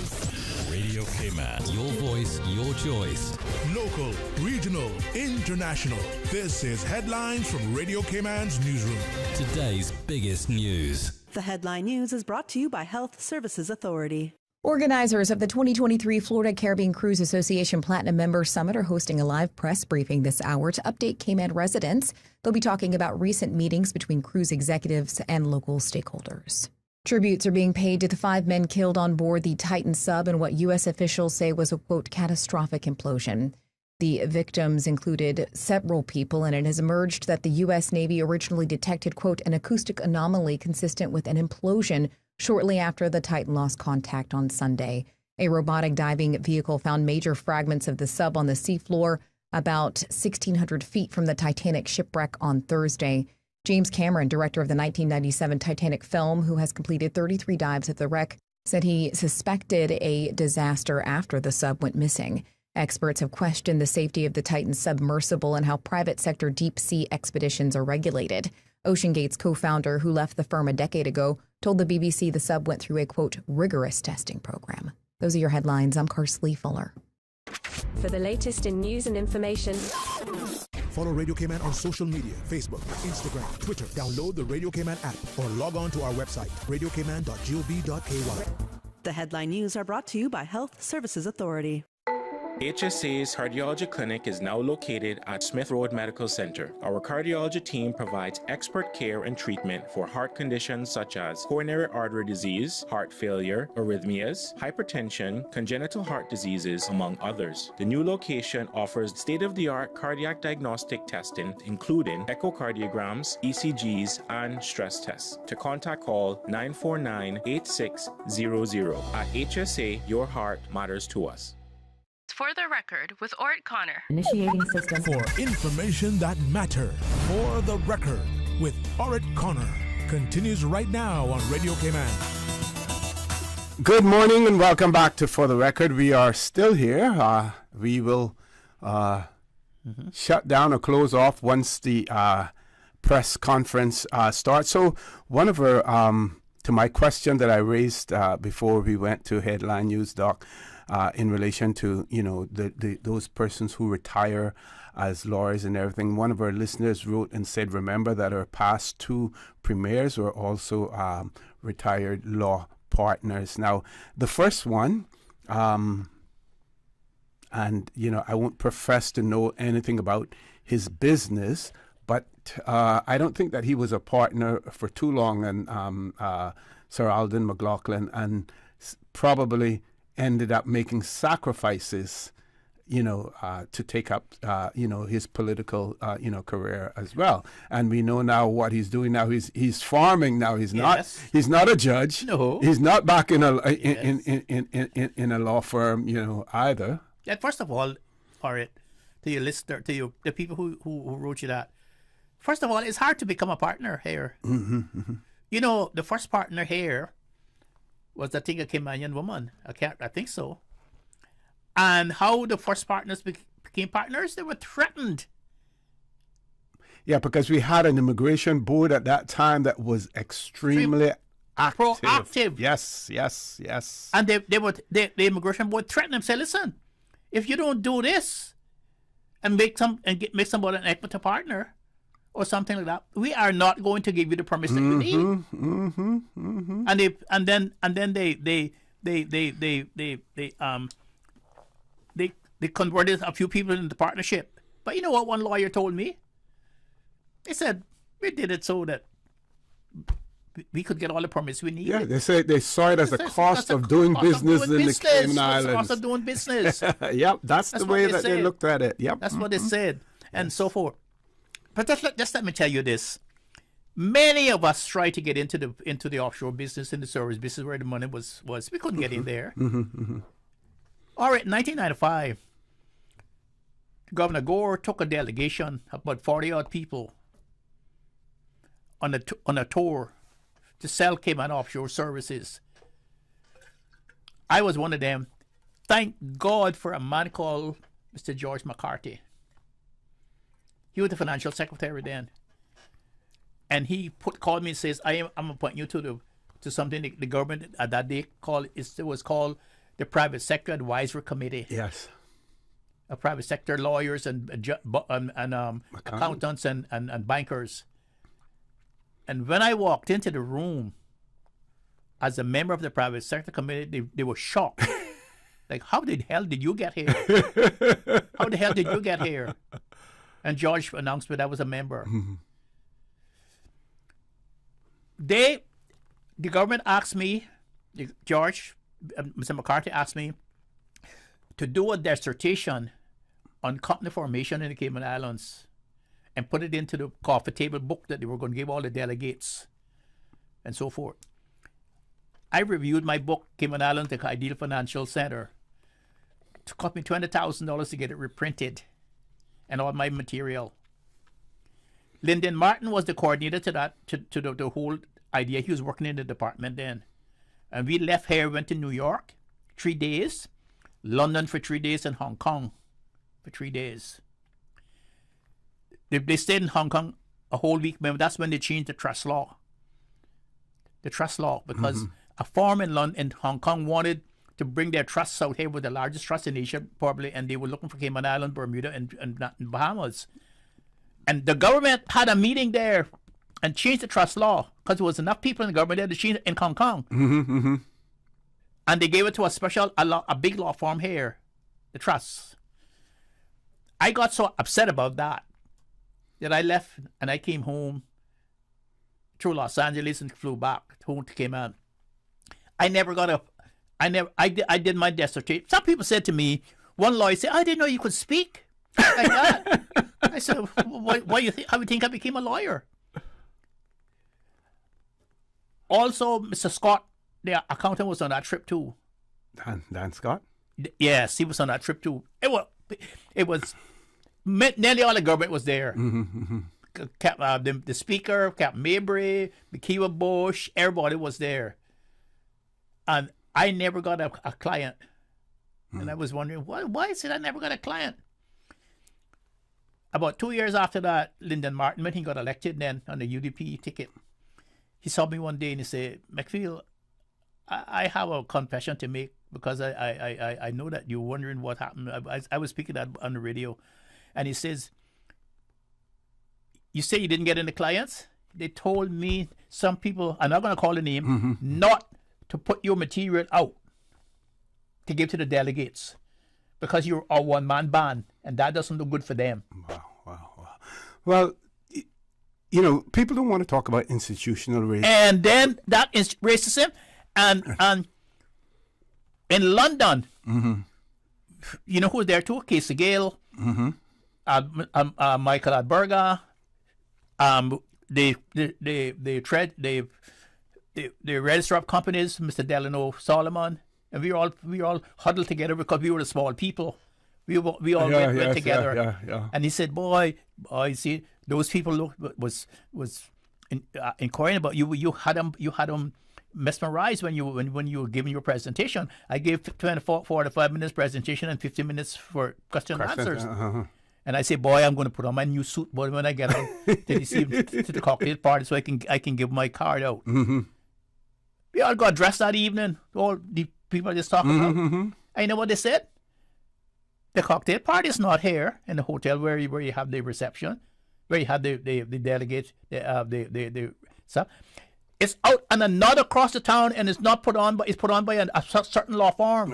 And we were not invited. By invite only.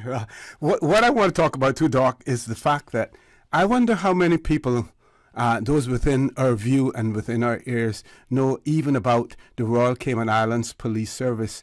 At one time, they had a unit there called the Commercial Crimes Unit. Yes. And in the 90s, in the 80s, in the 90s, you did not have a black police officer, no police officer of color working in that unit. Why? Because the commercial crimes branch basically dealt with financial institutions, law firms, and money.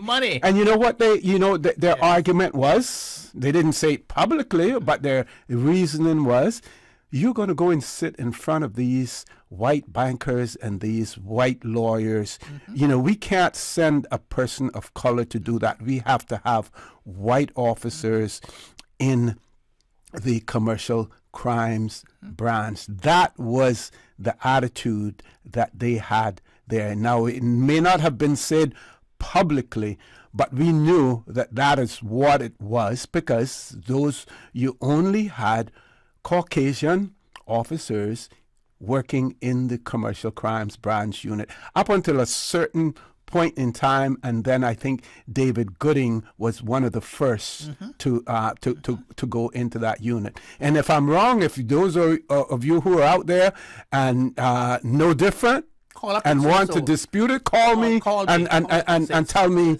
what actually happened within the commercial crimes branch. Okay, folks, we have to break to go to the conference. Have a great weekend. Briefing will provide you with details on the PAMAC summit. With us in studio are our panelists, FCCA and cruise executives. We also have members of the local media joining us in studio as well as on Zoom. We now welcome members of our panel, starting with our Honorable Minister for Tourism and Ports, Mr. Kenneth Bryan, CEO of the Florida Caribbean Cruise Association, Michelle Page, Director of the Cayman Islands Department of Tourism, Rosa Harris, and Wendy McDonald, Regional Vice President for Government Relations with Royal Caribbean. We'll hear first from our Minister. Thank you, Donna, and good morning, everyone, and thank you for tuning into this broadcast. These press conferences are not necessarily always about breaking news, but are held to keep the public up to date on some of the latest news and developments regarding our government, our country, and in this case, about cruise tourism industry. It is important to me that the news and information conveyed to the public are accurate and timely as possible. And that's why I have organized this press briefing today, to give you the opportunity to hear directly from the panel. So thank you once again for those who have tuned in. The news that I'd like to share today is that the Ministry and the Department of Tourism have had the pleasure this week of hosting the FCCA Chief Executive Officer, Ms. Michelle Page, and senior executives from all of the major cruise lines: Royal Caribbean, Carnival, Celebrity Cruises, Disney, MSC, Norwegian, Oceania, and Windstar, for the annual FCCA PAMAC conference, which has been held and attended by 150 members of the Platinum Association Member Advisory Council, better known as PAMAC. This is the first time that the PAMAC conference has been held here in the Cayman Islands, and has given our destination an opportunity to engage in candid conversations with our industry partners, and our key areas and focus that we talked about were on areas such as product development and diversification, itinerary development, infrastructure management, and on timely, ultimately, enhancing the level of our customer satisfaction. With the cruise sector playing such a significant role in the Cayman Islands tourism industry, I am committed as Minister to working closely with our industry partners to ensure that our lines of communication remain open at all times, and that the goals and the objectives of the respective areas within our industry, whether government, cruise lines, or business owners, can be considered and actioned. The ultimate goal for all concerned is to facilitate a sustainable growth and development of our cruise tourism sector for mutual benefit of our country. From the government's perspective, it is recognized that building new attractions and providing funding and access to funding for entrepreneurs to bring new business offerings and to market is where our focus needs to be in the short term and in the long term. And I hope you'll get that feedback from the members on the panel. And that's why I'll be seeking funding in the next budget coming up to help small businesses and entrepreneurs to set up small shops across our country, so that we can increase the number of authentic tourism products and services, particularly outside our traditional tourism hotspots. You have heard me say time and time again that my vision for the cruise sector is to achieve quality over quantity, which means placing more emphasis on higher value passengers, This is because the mass model style of cruise tourism that we've followed for years simply isn't sustainable for our island's limited and fragile natural resources. Our discussions with the cruise line executives and business owners over the last 3 days confirm that there is appetite for change in the traditional cruise business model. And perhaps thought needs to be given to having different models within the industry, catering to different types of offerings within each subsector. The question would then become, how could we achieve that? And it is invariably leads to us looking at how the distribution of income can be rebalanced so that businesses and entrepreneurs and small cruise line operators can still earn a good living without negatively impacting the very product that is called Destination Cayman. The bottom line is that successfully rebalancing that equation will require us to look at developing new products and tours and discerning guests who are prepared to pay more for more exclusive experiences. The development of the new waterfront experience in the heart of Georgetown is just one example of the government's commitment to showing support to this type of initiative. As Minister, I'm working towards having small groups of passengers arrive directly at that property from yacht-type cruises that are coming onto the market, where guests can feel as though they're greeted with that white glove approach that we're trying to develop here in the Cayman Islands cruise tourism product. These are the types of initiatives that I've been talking about since becoming minister, and I'm fully committed to bringing it into fruition. I know that I still have a lot of work to do with my colleagues in government, and I'm committed to getting that done. My goal is to keep moving forward so that the next time we get together with the FCCA partners, we can have some solid proposals for consideration. I realize time is of the essence, as our partners, unfortunately, are heading directly to the airport following this press conference, so I'll keep my remarks rather short and sweet to allow them the opportunity to also add their perspectives of what we've done over the last 3 days with the conference. So, to wrap up, I'd once again like to say how pleased I am to have been able, with my team, to host the PAMAC conference here in the Cayman Islands. It has been exceptionally valuable, not just from the operators within the industry, but for the ministry and the Department of Tourism, and for all their local cruise operators and stakeholders who attended. For 2023, the Ministry of Tourism has set a target of 70% of the 2019 passenger numbers, equating to 1.2 million passengers. And by working together in ways that I've witnessed over the last 3 days, I am certain and I'm confident that we will make that mark of 70% of cruise passengers so our people can get better opportunities. Thank you, Donna. Thank you very much, Minister Bryan. We now go to Ms. Michelle Page. Thank you very much. It's an honor to be here. It's an honor to be with our friends, very good friend, Minister Kenneth Bryan. Representing the 24 member lines of the Florida Caribbean Cruise Association the past 3 days has given us the perspective from the eyes of the cruise executives how phenomenal the Cayman Islands is. The Cayman Islands has always been a great partner to the cruise industry, but it's given us the opportunity to look within. How can we work better for the people of Cayman?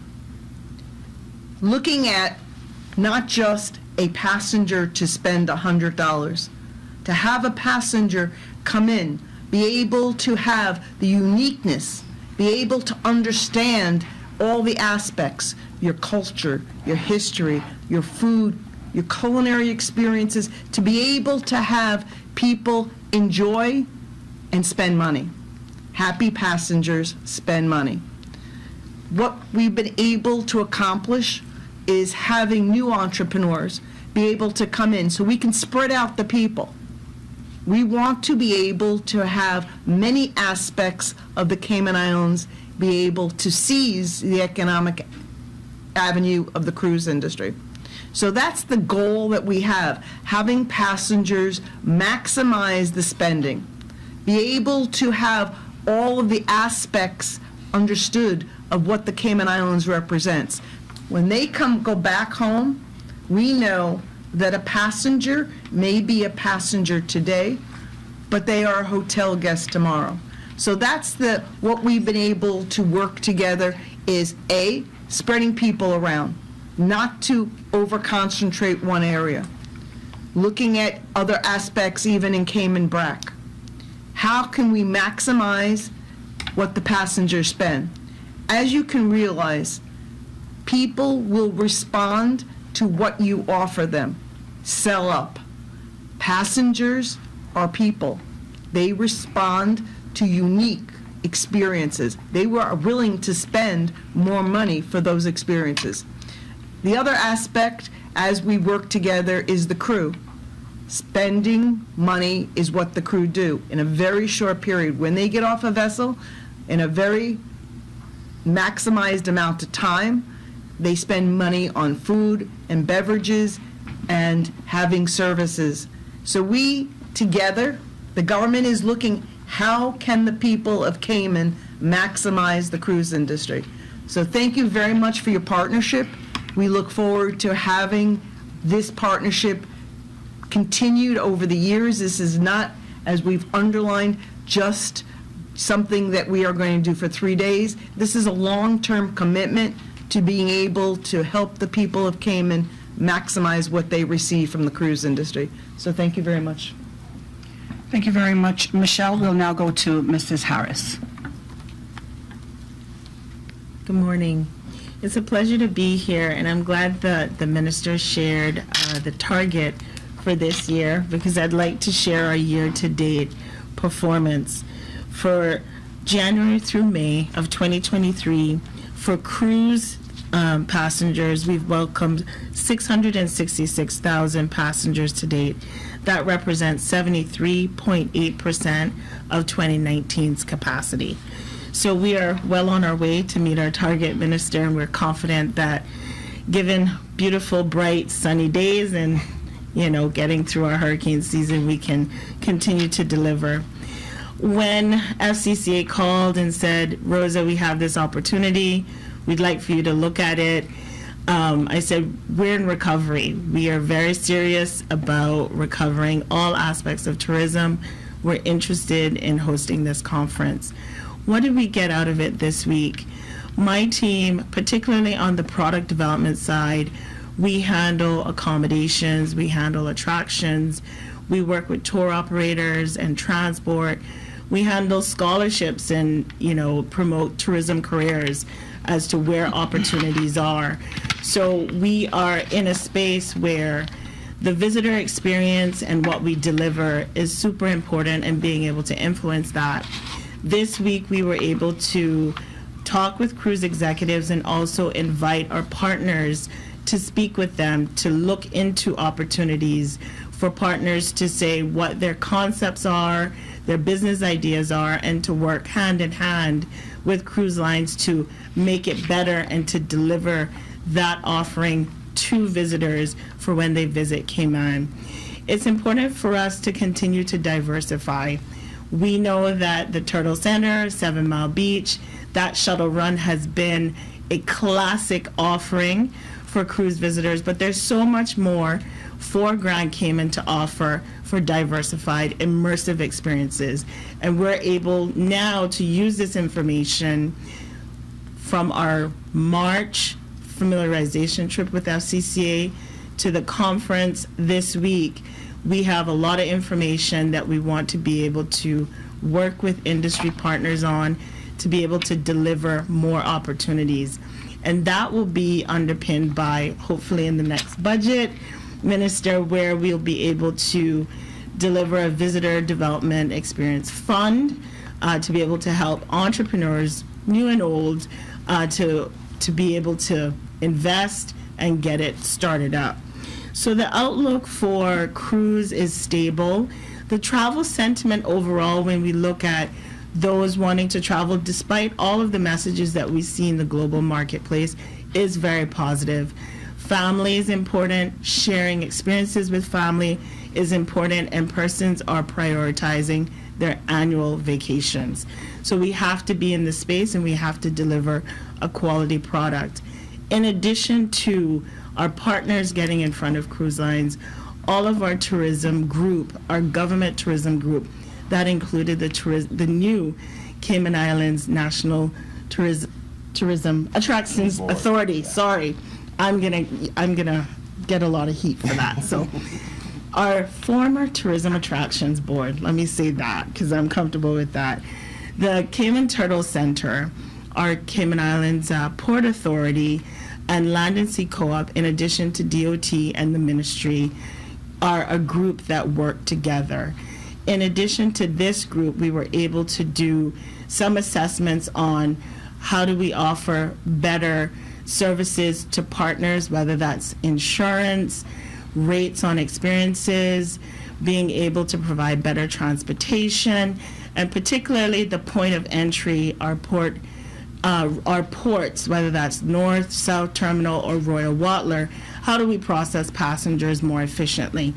All of those conversations have been ongoing but culminated this week for face-to-face immersive experiences throughout the week. So we want to thank FCCA. We have been a platinum sponsor, a platinum member for a long time, and most recently a presidential strategic partner.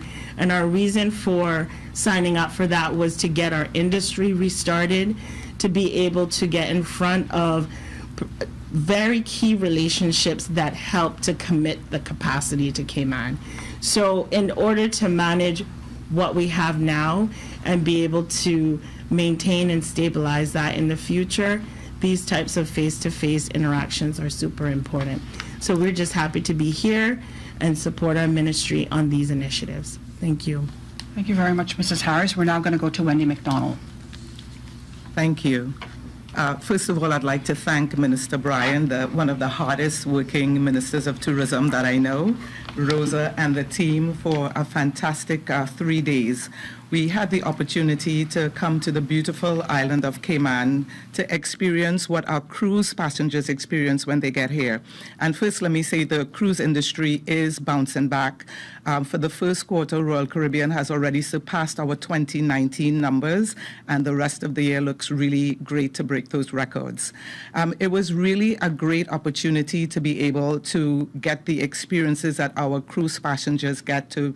We had several tours that we were able to choose from: the Turtle Center, Stingray City, the distillery, several tours, and the response that we got back from our colleagues were that they were all happy to see the diversification of the tours. As Michelle said, it's always important for you to look at how can you separate yourself, or what are the niche tours. Diversity is always important for our passengers, and what our passengers want is to come and immerse themselves in your culture and your history. Another thing that our passengers ask for a lot is the culinary experiences. So if, Cayman thinks about, how can we introduce your local dishes to our passengers? How can you teach them to cook something that they might have had at a hotel or at a restaurant that they visited? We love Cayman, and our passengers all want to come to Cayman, and we go where our passengers want to go. And when they have these wonderful experiences, they come back and ask for the itineraries to include the destinations that they enjoyed so much. The hospitality, the friendliness, the beauty of Cayman was very clear to us in the past few days. There's some persons, it was their first time visiting Cayman. I have to say, I've been here a few times. Every time I come, I discover something new. And that's what's great about Cayman. There's so much to discover. So we encourage you to keep on marketing. We're happy that we have the partnership with Cayman Islands and FCCA. And as a cruise industry, we're here to support you, to see you grow, and to see you get back to the numbers prior to 2019. And congratulations again, Minister, on the fantastic 3 days that we had. Some of us don't want to leave. Unfortunately, we have to. And all the best. Thank you. Thank you very much, Wendy. We're now going to open the floor up to members of the media, beginning with Mr. Ralph Lewis from the Caymanian Times. Thank you, Donna, and good morning, Mr. and your panel. It's great to be back here again.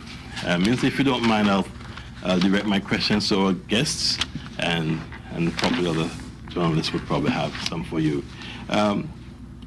The first question is from Ms. Page. How important is the Cayman Islands in this region as a cruise destination now, and in your thoughts in the near future? Cayman Islands is extremely important. Number one, you score very high on guest satisfaction ratings. So as Wendy made reference, we bring passengers to where they want to go.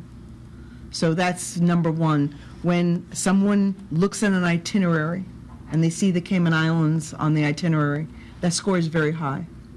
Number two, when we bring our passengers here, they always have a phenomenal experience.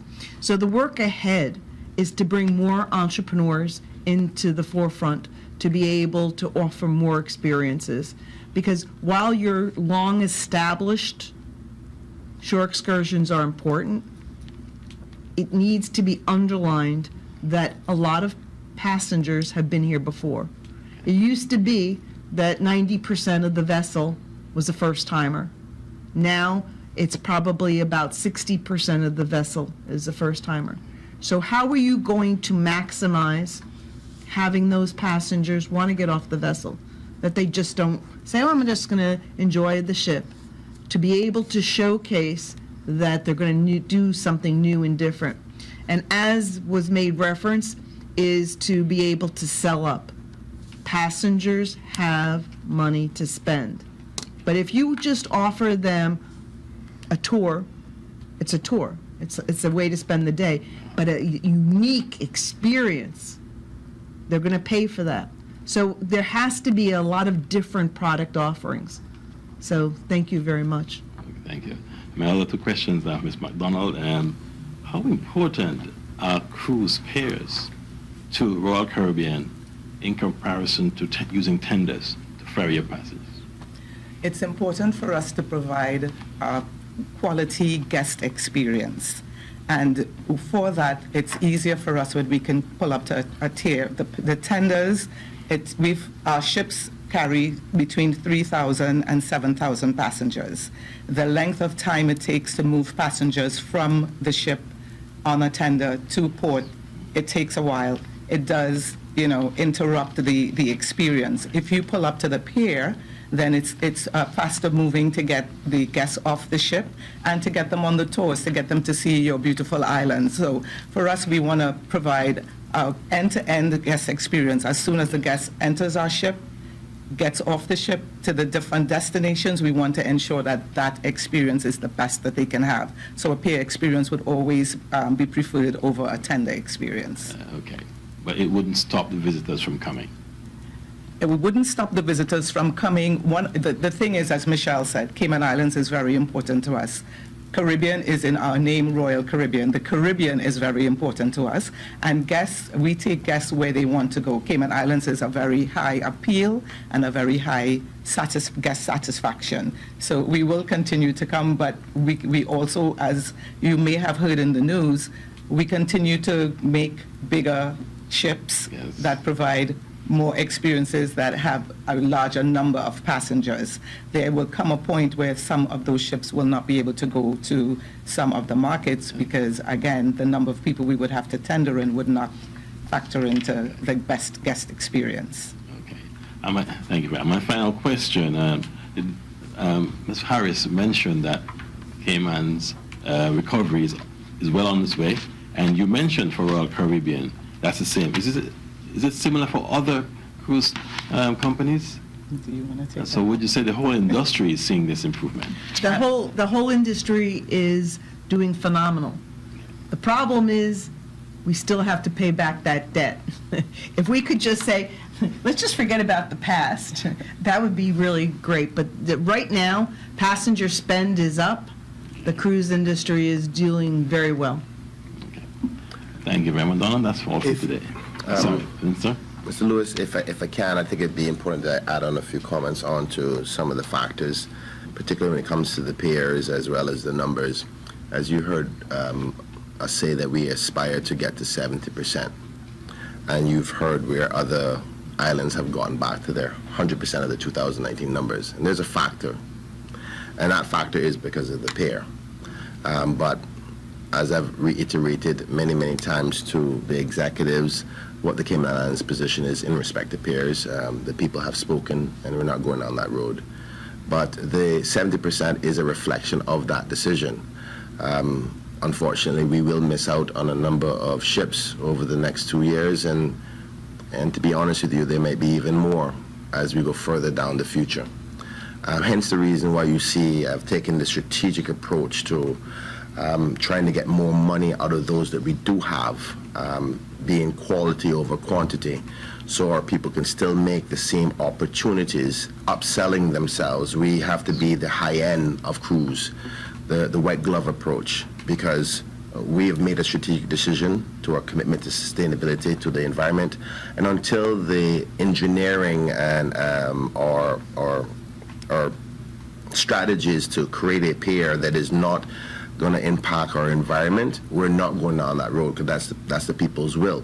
So we don't know when that will be. So we've changed our angle and our model, and that's what much of the discussions have been about. Creating new attractions outside of Stingray City, Turtle Center, Hell, Crystal Cave, 7 Mile Beach, Pedro Castle. We need to create new marquee experiences. So when you have that 60-40 split, we can take that 40% who's been here and done all of those attractions to say, here's something brand new. So we can keep that money being spent out of the 70% of the 2019 numbers that we had. So we're working our way around the national decision as to no peers, because if we had peers, we could get back to 2019 numbers quite easily. Most of my colleagues in the Caribbean have done that already. But this is the people's will, and we're using strategies to get past that. One of the part that I think that I should mention that came up is our beach experience. One of the attractions that never go away and never get boring is our amazing beaches. But you know that we have a competition problem on the 7 Mile Beach where we're sharing cruise with stayover. Stayover does give a greater spend value per square foot. So that's where you see much of the 7 Mile Beach has been consumed. We've talked to the cruise line executives, and they've highlighted that, you know, they want beach experiences, because for those who have been here already, they wouldn't mind just going, sit down, have a cocktail, be entertained by our local musicians and so forth, and just relax, you know, because some people just like cruises for a relaxation, not necessarily to do anything else. So you may have seen over the last 2 years, the government has been strategically buying beachfront properties.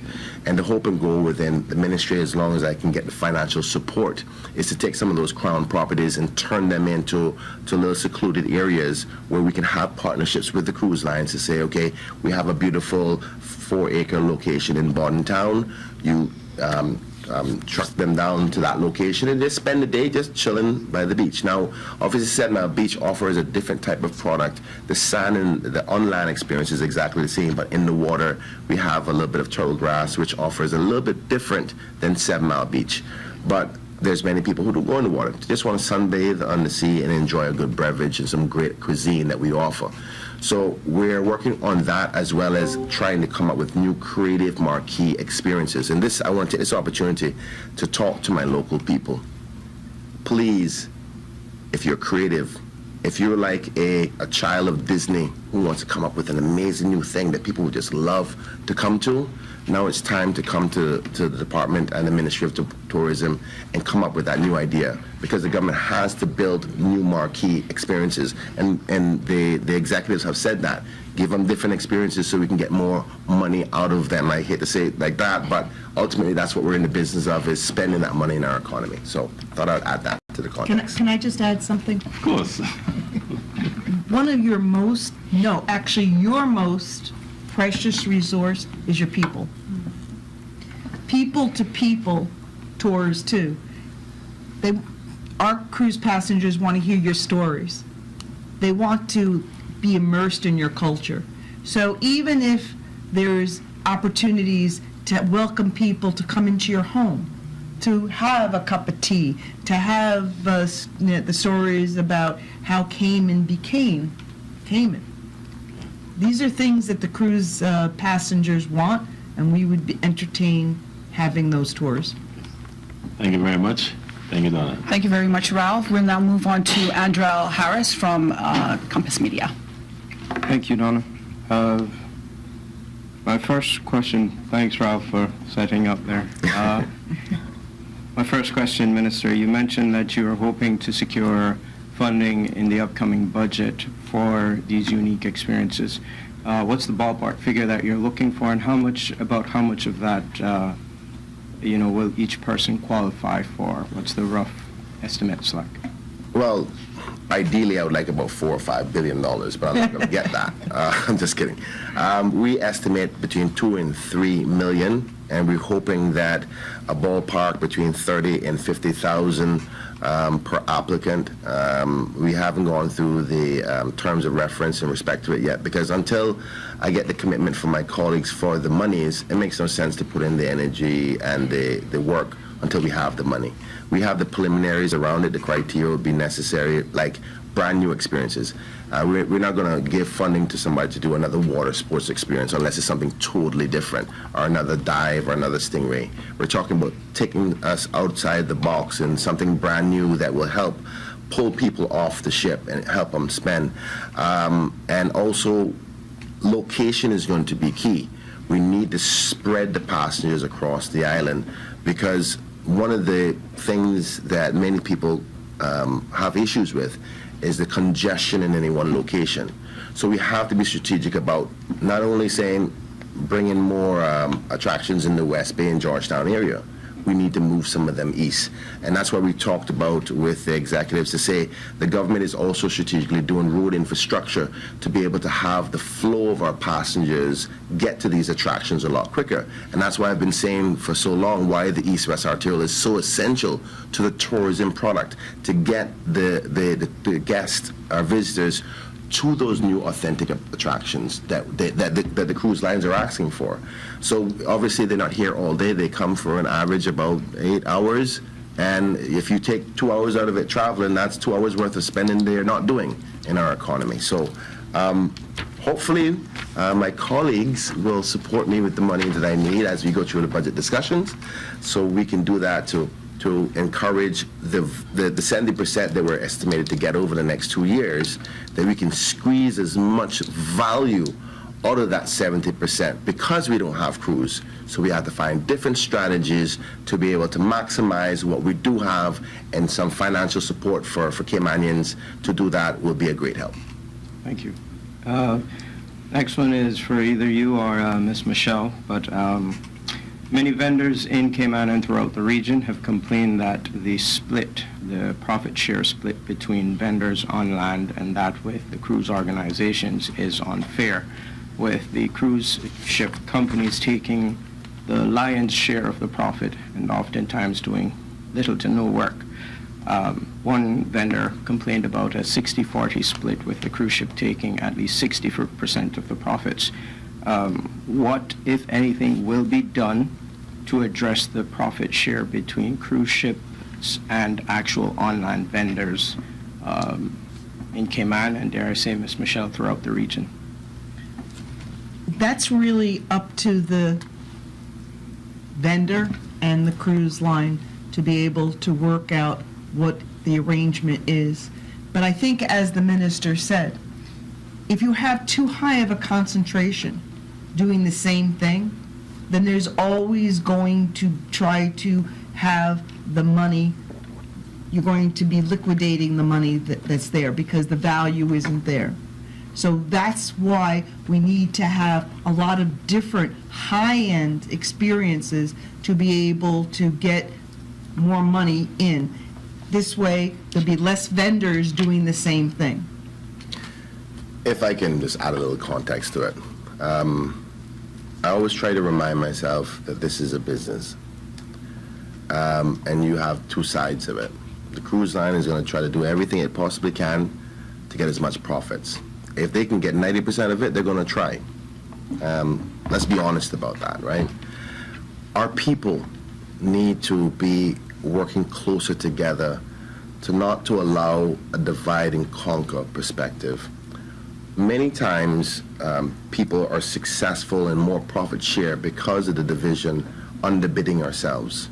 The only way that Caymanians are going to get more if they stay together and don't agree to lower prices. I've had that same conversation you was talking about with the vendors here, and they complain about each other. If I was a cruise line, I would do the same thing. I'm in it for money. That's the reality. That's why they're in this business. You just heard them say they got to pay back the debt. Our people need to stay together.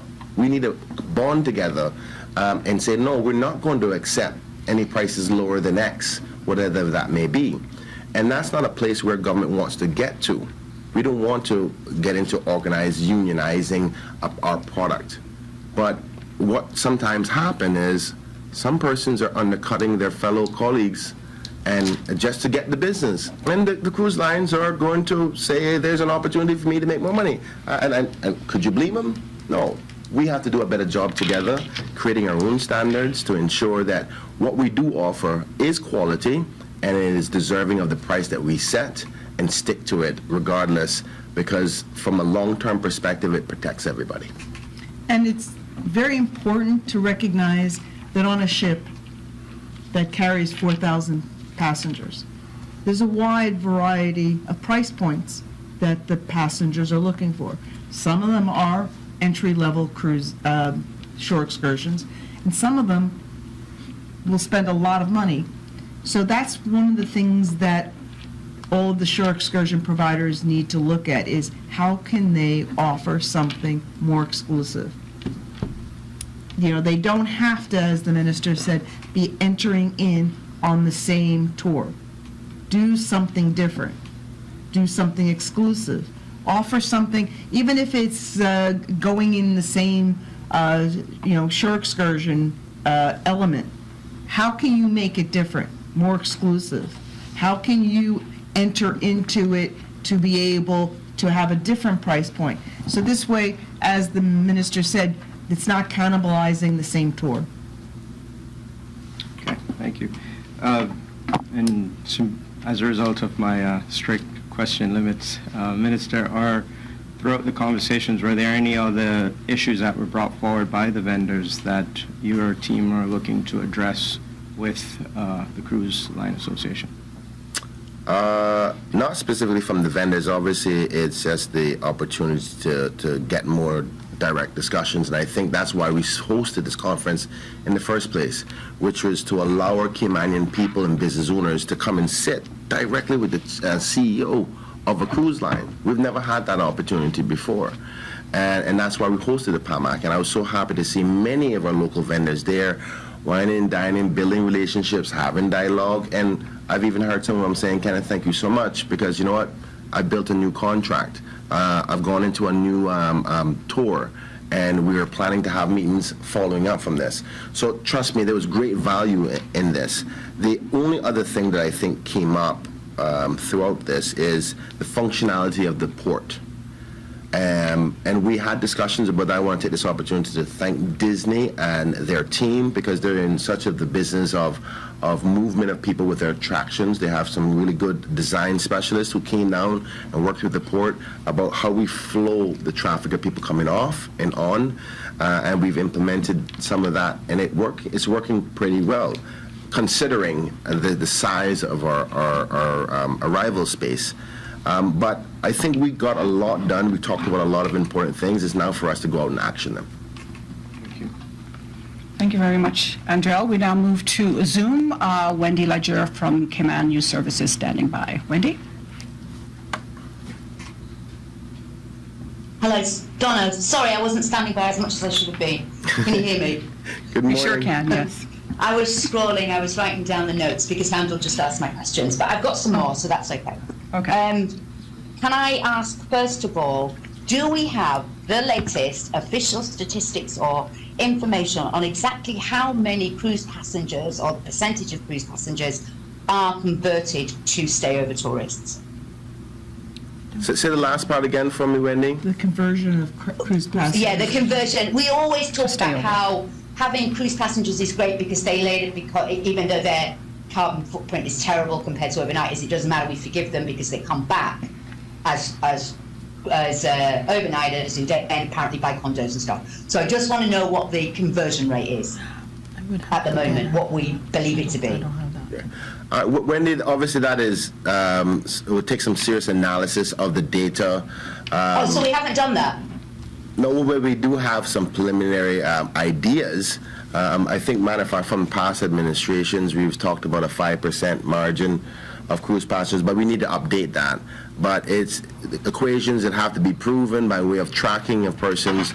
But yeah, you're right. We're doing it not necessarily by data-driven equations, which needs to be done, but the assumption based on people who come here when we do surveys to say, why did you pick the Cayman Islands? And they say, oh, I've been on a cruise before. So to say exact figure for figure, we don't have that, and we'll seek it out. Michelle, I don't know if you want to add anything to that. We need to look at people that are on a ship might be a cruise passenger today, but they are not exclusively a cruise passenger. They take a lot of different modes of vacation. So it really depends on what they experience. But what we do know is every single passenger that is on a cruise is looking for their next vacation. That's just human nature. We know that 95% of cruise passengers take other modes of vacation. Approximately 5% are exclusive, they just like cruising. It's more convenient, they feel taken care of, but 95% of a vessel is looking for another experience, is looking for another cruise. So that's one of the aspects that you have to realize. Every single person that meets and greets a cruise passenger is the goodwill ambassador to encourage them to come back. Wendy, I think I understand the logic as to why the question is a very, very important one, because as we are justifying the importance of staying in cruise, we have to show proof that it boils over to stay over. So I appreciate the question. I endeavor to get the full answer myself. But the other part that is need to be considered, that even if every cruiser wasn't direct translation to stay over, they also go back to the locations of which they are resident and speak about the Cayman Islands. So they become marketing tools themselves to say, you know, I stopped in the Cayman Islands, and they may actually get to somebody who likes stay over vacation just as much. So there is value, and I think that's what you're trying to focus on, is the value, yeah? But we do have to pen that out to show where the value is. Sorry about that. No, that's okay. It's because the follow-up question really it's about the amount of money that as a government, that it puts into tourism and the amount of money that the local people get out of it. So I just want to check with you. I'm going to follow on now with this fund. Can you explain? I mean, are you planning to raise money for the fund, or you just hoping that it will come out of general revenue, so that you can then? The plan is to then give individual business owners a grant of some kind to develop new trips, basically. Is that what this yeah, I get, basically, obviously, it's not until we get the money that we can create the structure upon so which you're not planning to raise the money through any kind of new tax or fee or something? You want it from general revenue? Yes, correct. Okay. And that will go to people who come with a great application and say, I've come up with this amazing trip, like we're going to do flying saucers across the North Sound. Yes, basically, but obviously it's just not giving away money to anybody who comes up with an idea. There's a number of steps that will be taken, quite similar to what you've seen before with the business development office, where you come in, you present your business plan, your marketing strategy, how you're going to run your books. There's going to be a severe criteria of examination, and this will have to be in a lot of niche markets that are not there yet. We're not going to just give money to people to add to what we already have, because that's not what the industry is asking for. Yeah, they want something new. I think Ms. Page has made that quite clear. They want something new. Stingray's not enough for people anymore. What was the last thing? I've just have one last little point that I wanted to follow up on, which is about the money.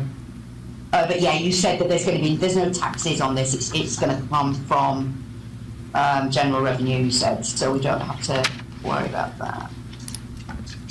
Okay, no, I'm good. You can pass on for someone else. Thank you so much, Wendy. Have a lovely day. Bye-bye. Thank you very much, Wendy. We're now going to move to a minister for final remarks. Thank you so much, Donna. I would like to take this opportunity to thank Michelle Page and all the executive members who came to the Cayman Islands and the Platinum members It was wonderful on behalf of my people to have you here in our home. I think the dialogue and discussions were fruitful for us all. I look forward to future relations on behalf of our people in the future. And with that being said, everybody who's tuned in and listening, I hope you have a God bless day and take care. All right, thank you very much. We've come to the end of today's press briefing. As always, we thank you, the public, the media, our panelists, other invited guests for joining us. I'm Donna Bush as always. Have a great day, everybody.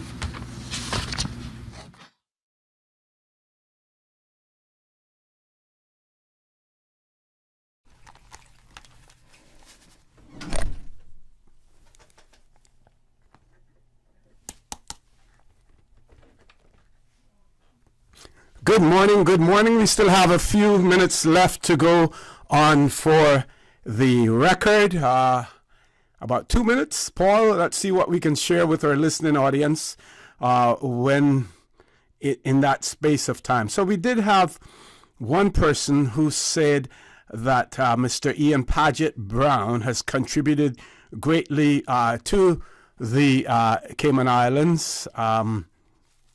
And also mentioned the contributions of Dr. Steve McField as well. And one person who was listening to the press briefing has opined, the person says that they prefer to go on cruises rather than living out of a hotel room. Person says that you get everything on a cruise. Like your cabins are done 2 times a day. They celebrate your birthday in style. Person says that they have been on 8 cruises so far and planning on another one in the future as well. What I want to do is also to take this opportunity to commend Minister Bryan for his consummate dedication to his portfolio, his ministry, and his constitutional, those areas that he has constitutional responsibility for as well.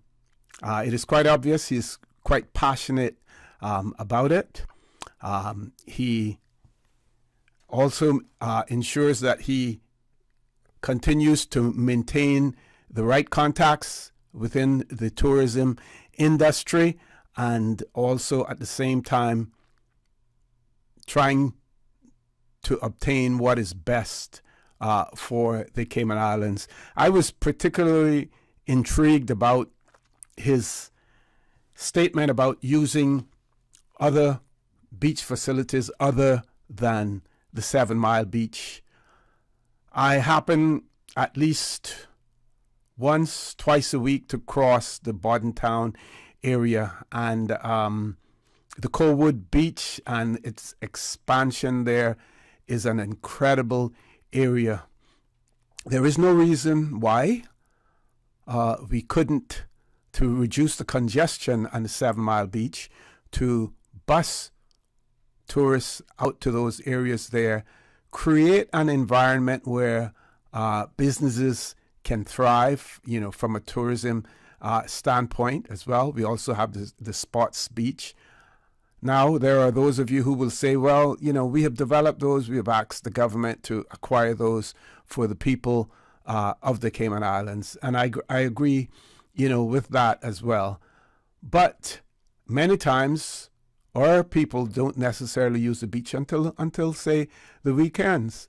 So you may cross those beaches during the week and you see them empty as well. As long as there's a limitation to what is done there, that would be something that I would certainly support and sanction as well. But again, I want to give kudos to Minister Bryan for his relentless efforts, about tourism in the Cayman Islands. And there is no doubt that there are challenges without the expansion of our port, without the improvements to our ability to accommodate larger cruise ships. It is a challenge. He is addressing that challenge and trying to find solutions to it as well. So again, big kudos going out to Minister Bryan. Folks, that's it for me for today. Have a great weekend.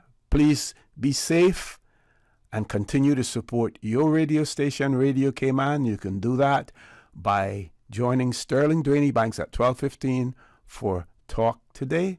And as usual, we ask the good Lord to bless these three beautiful, wonderful Cayman Islands. Have you been chosen to participate in the STEPS 2023 National Health Survey? Remember, if you have been chosen to participate, we cannot replace you with someone else. The survey is random and limited to 3,300 individuals across all 3 islands. Your participation is essential to the success of this important endeavor and will help shape Cayman's health services for years to come. Learn more by logging on to www.gov.ky/steps.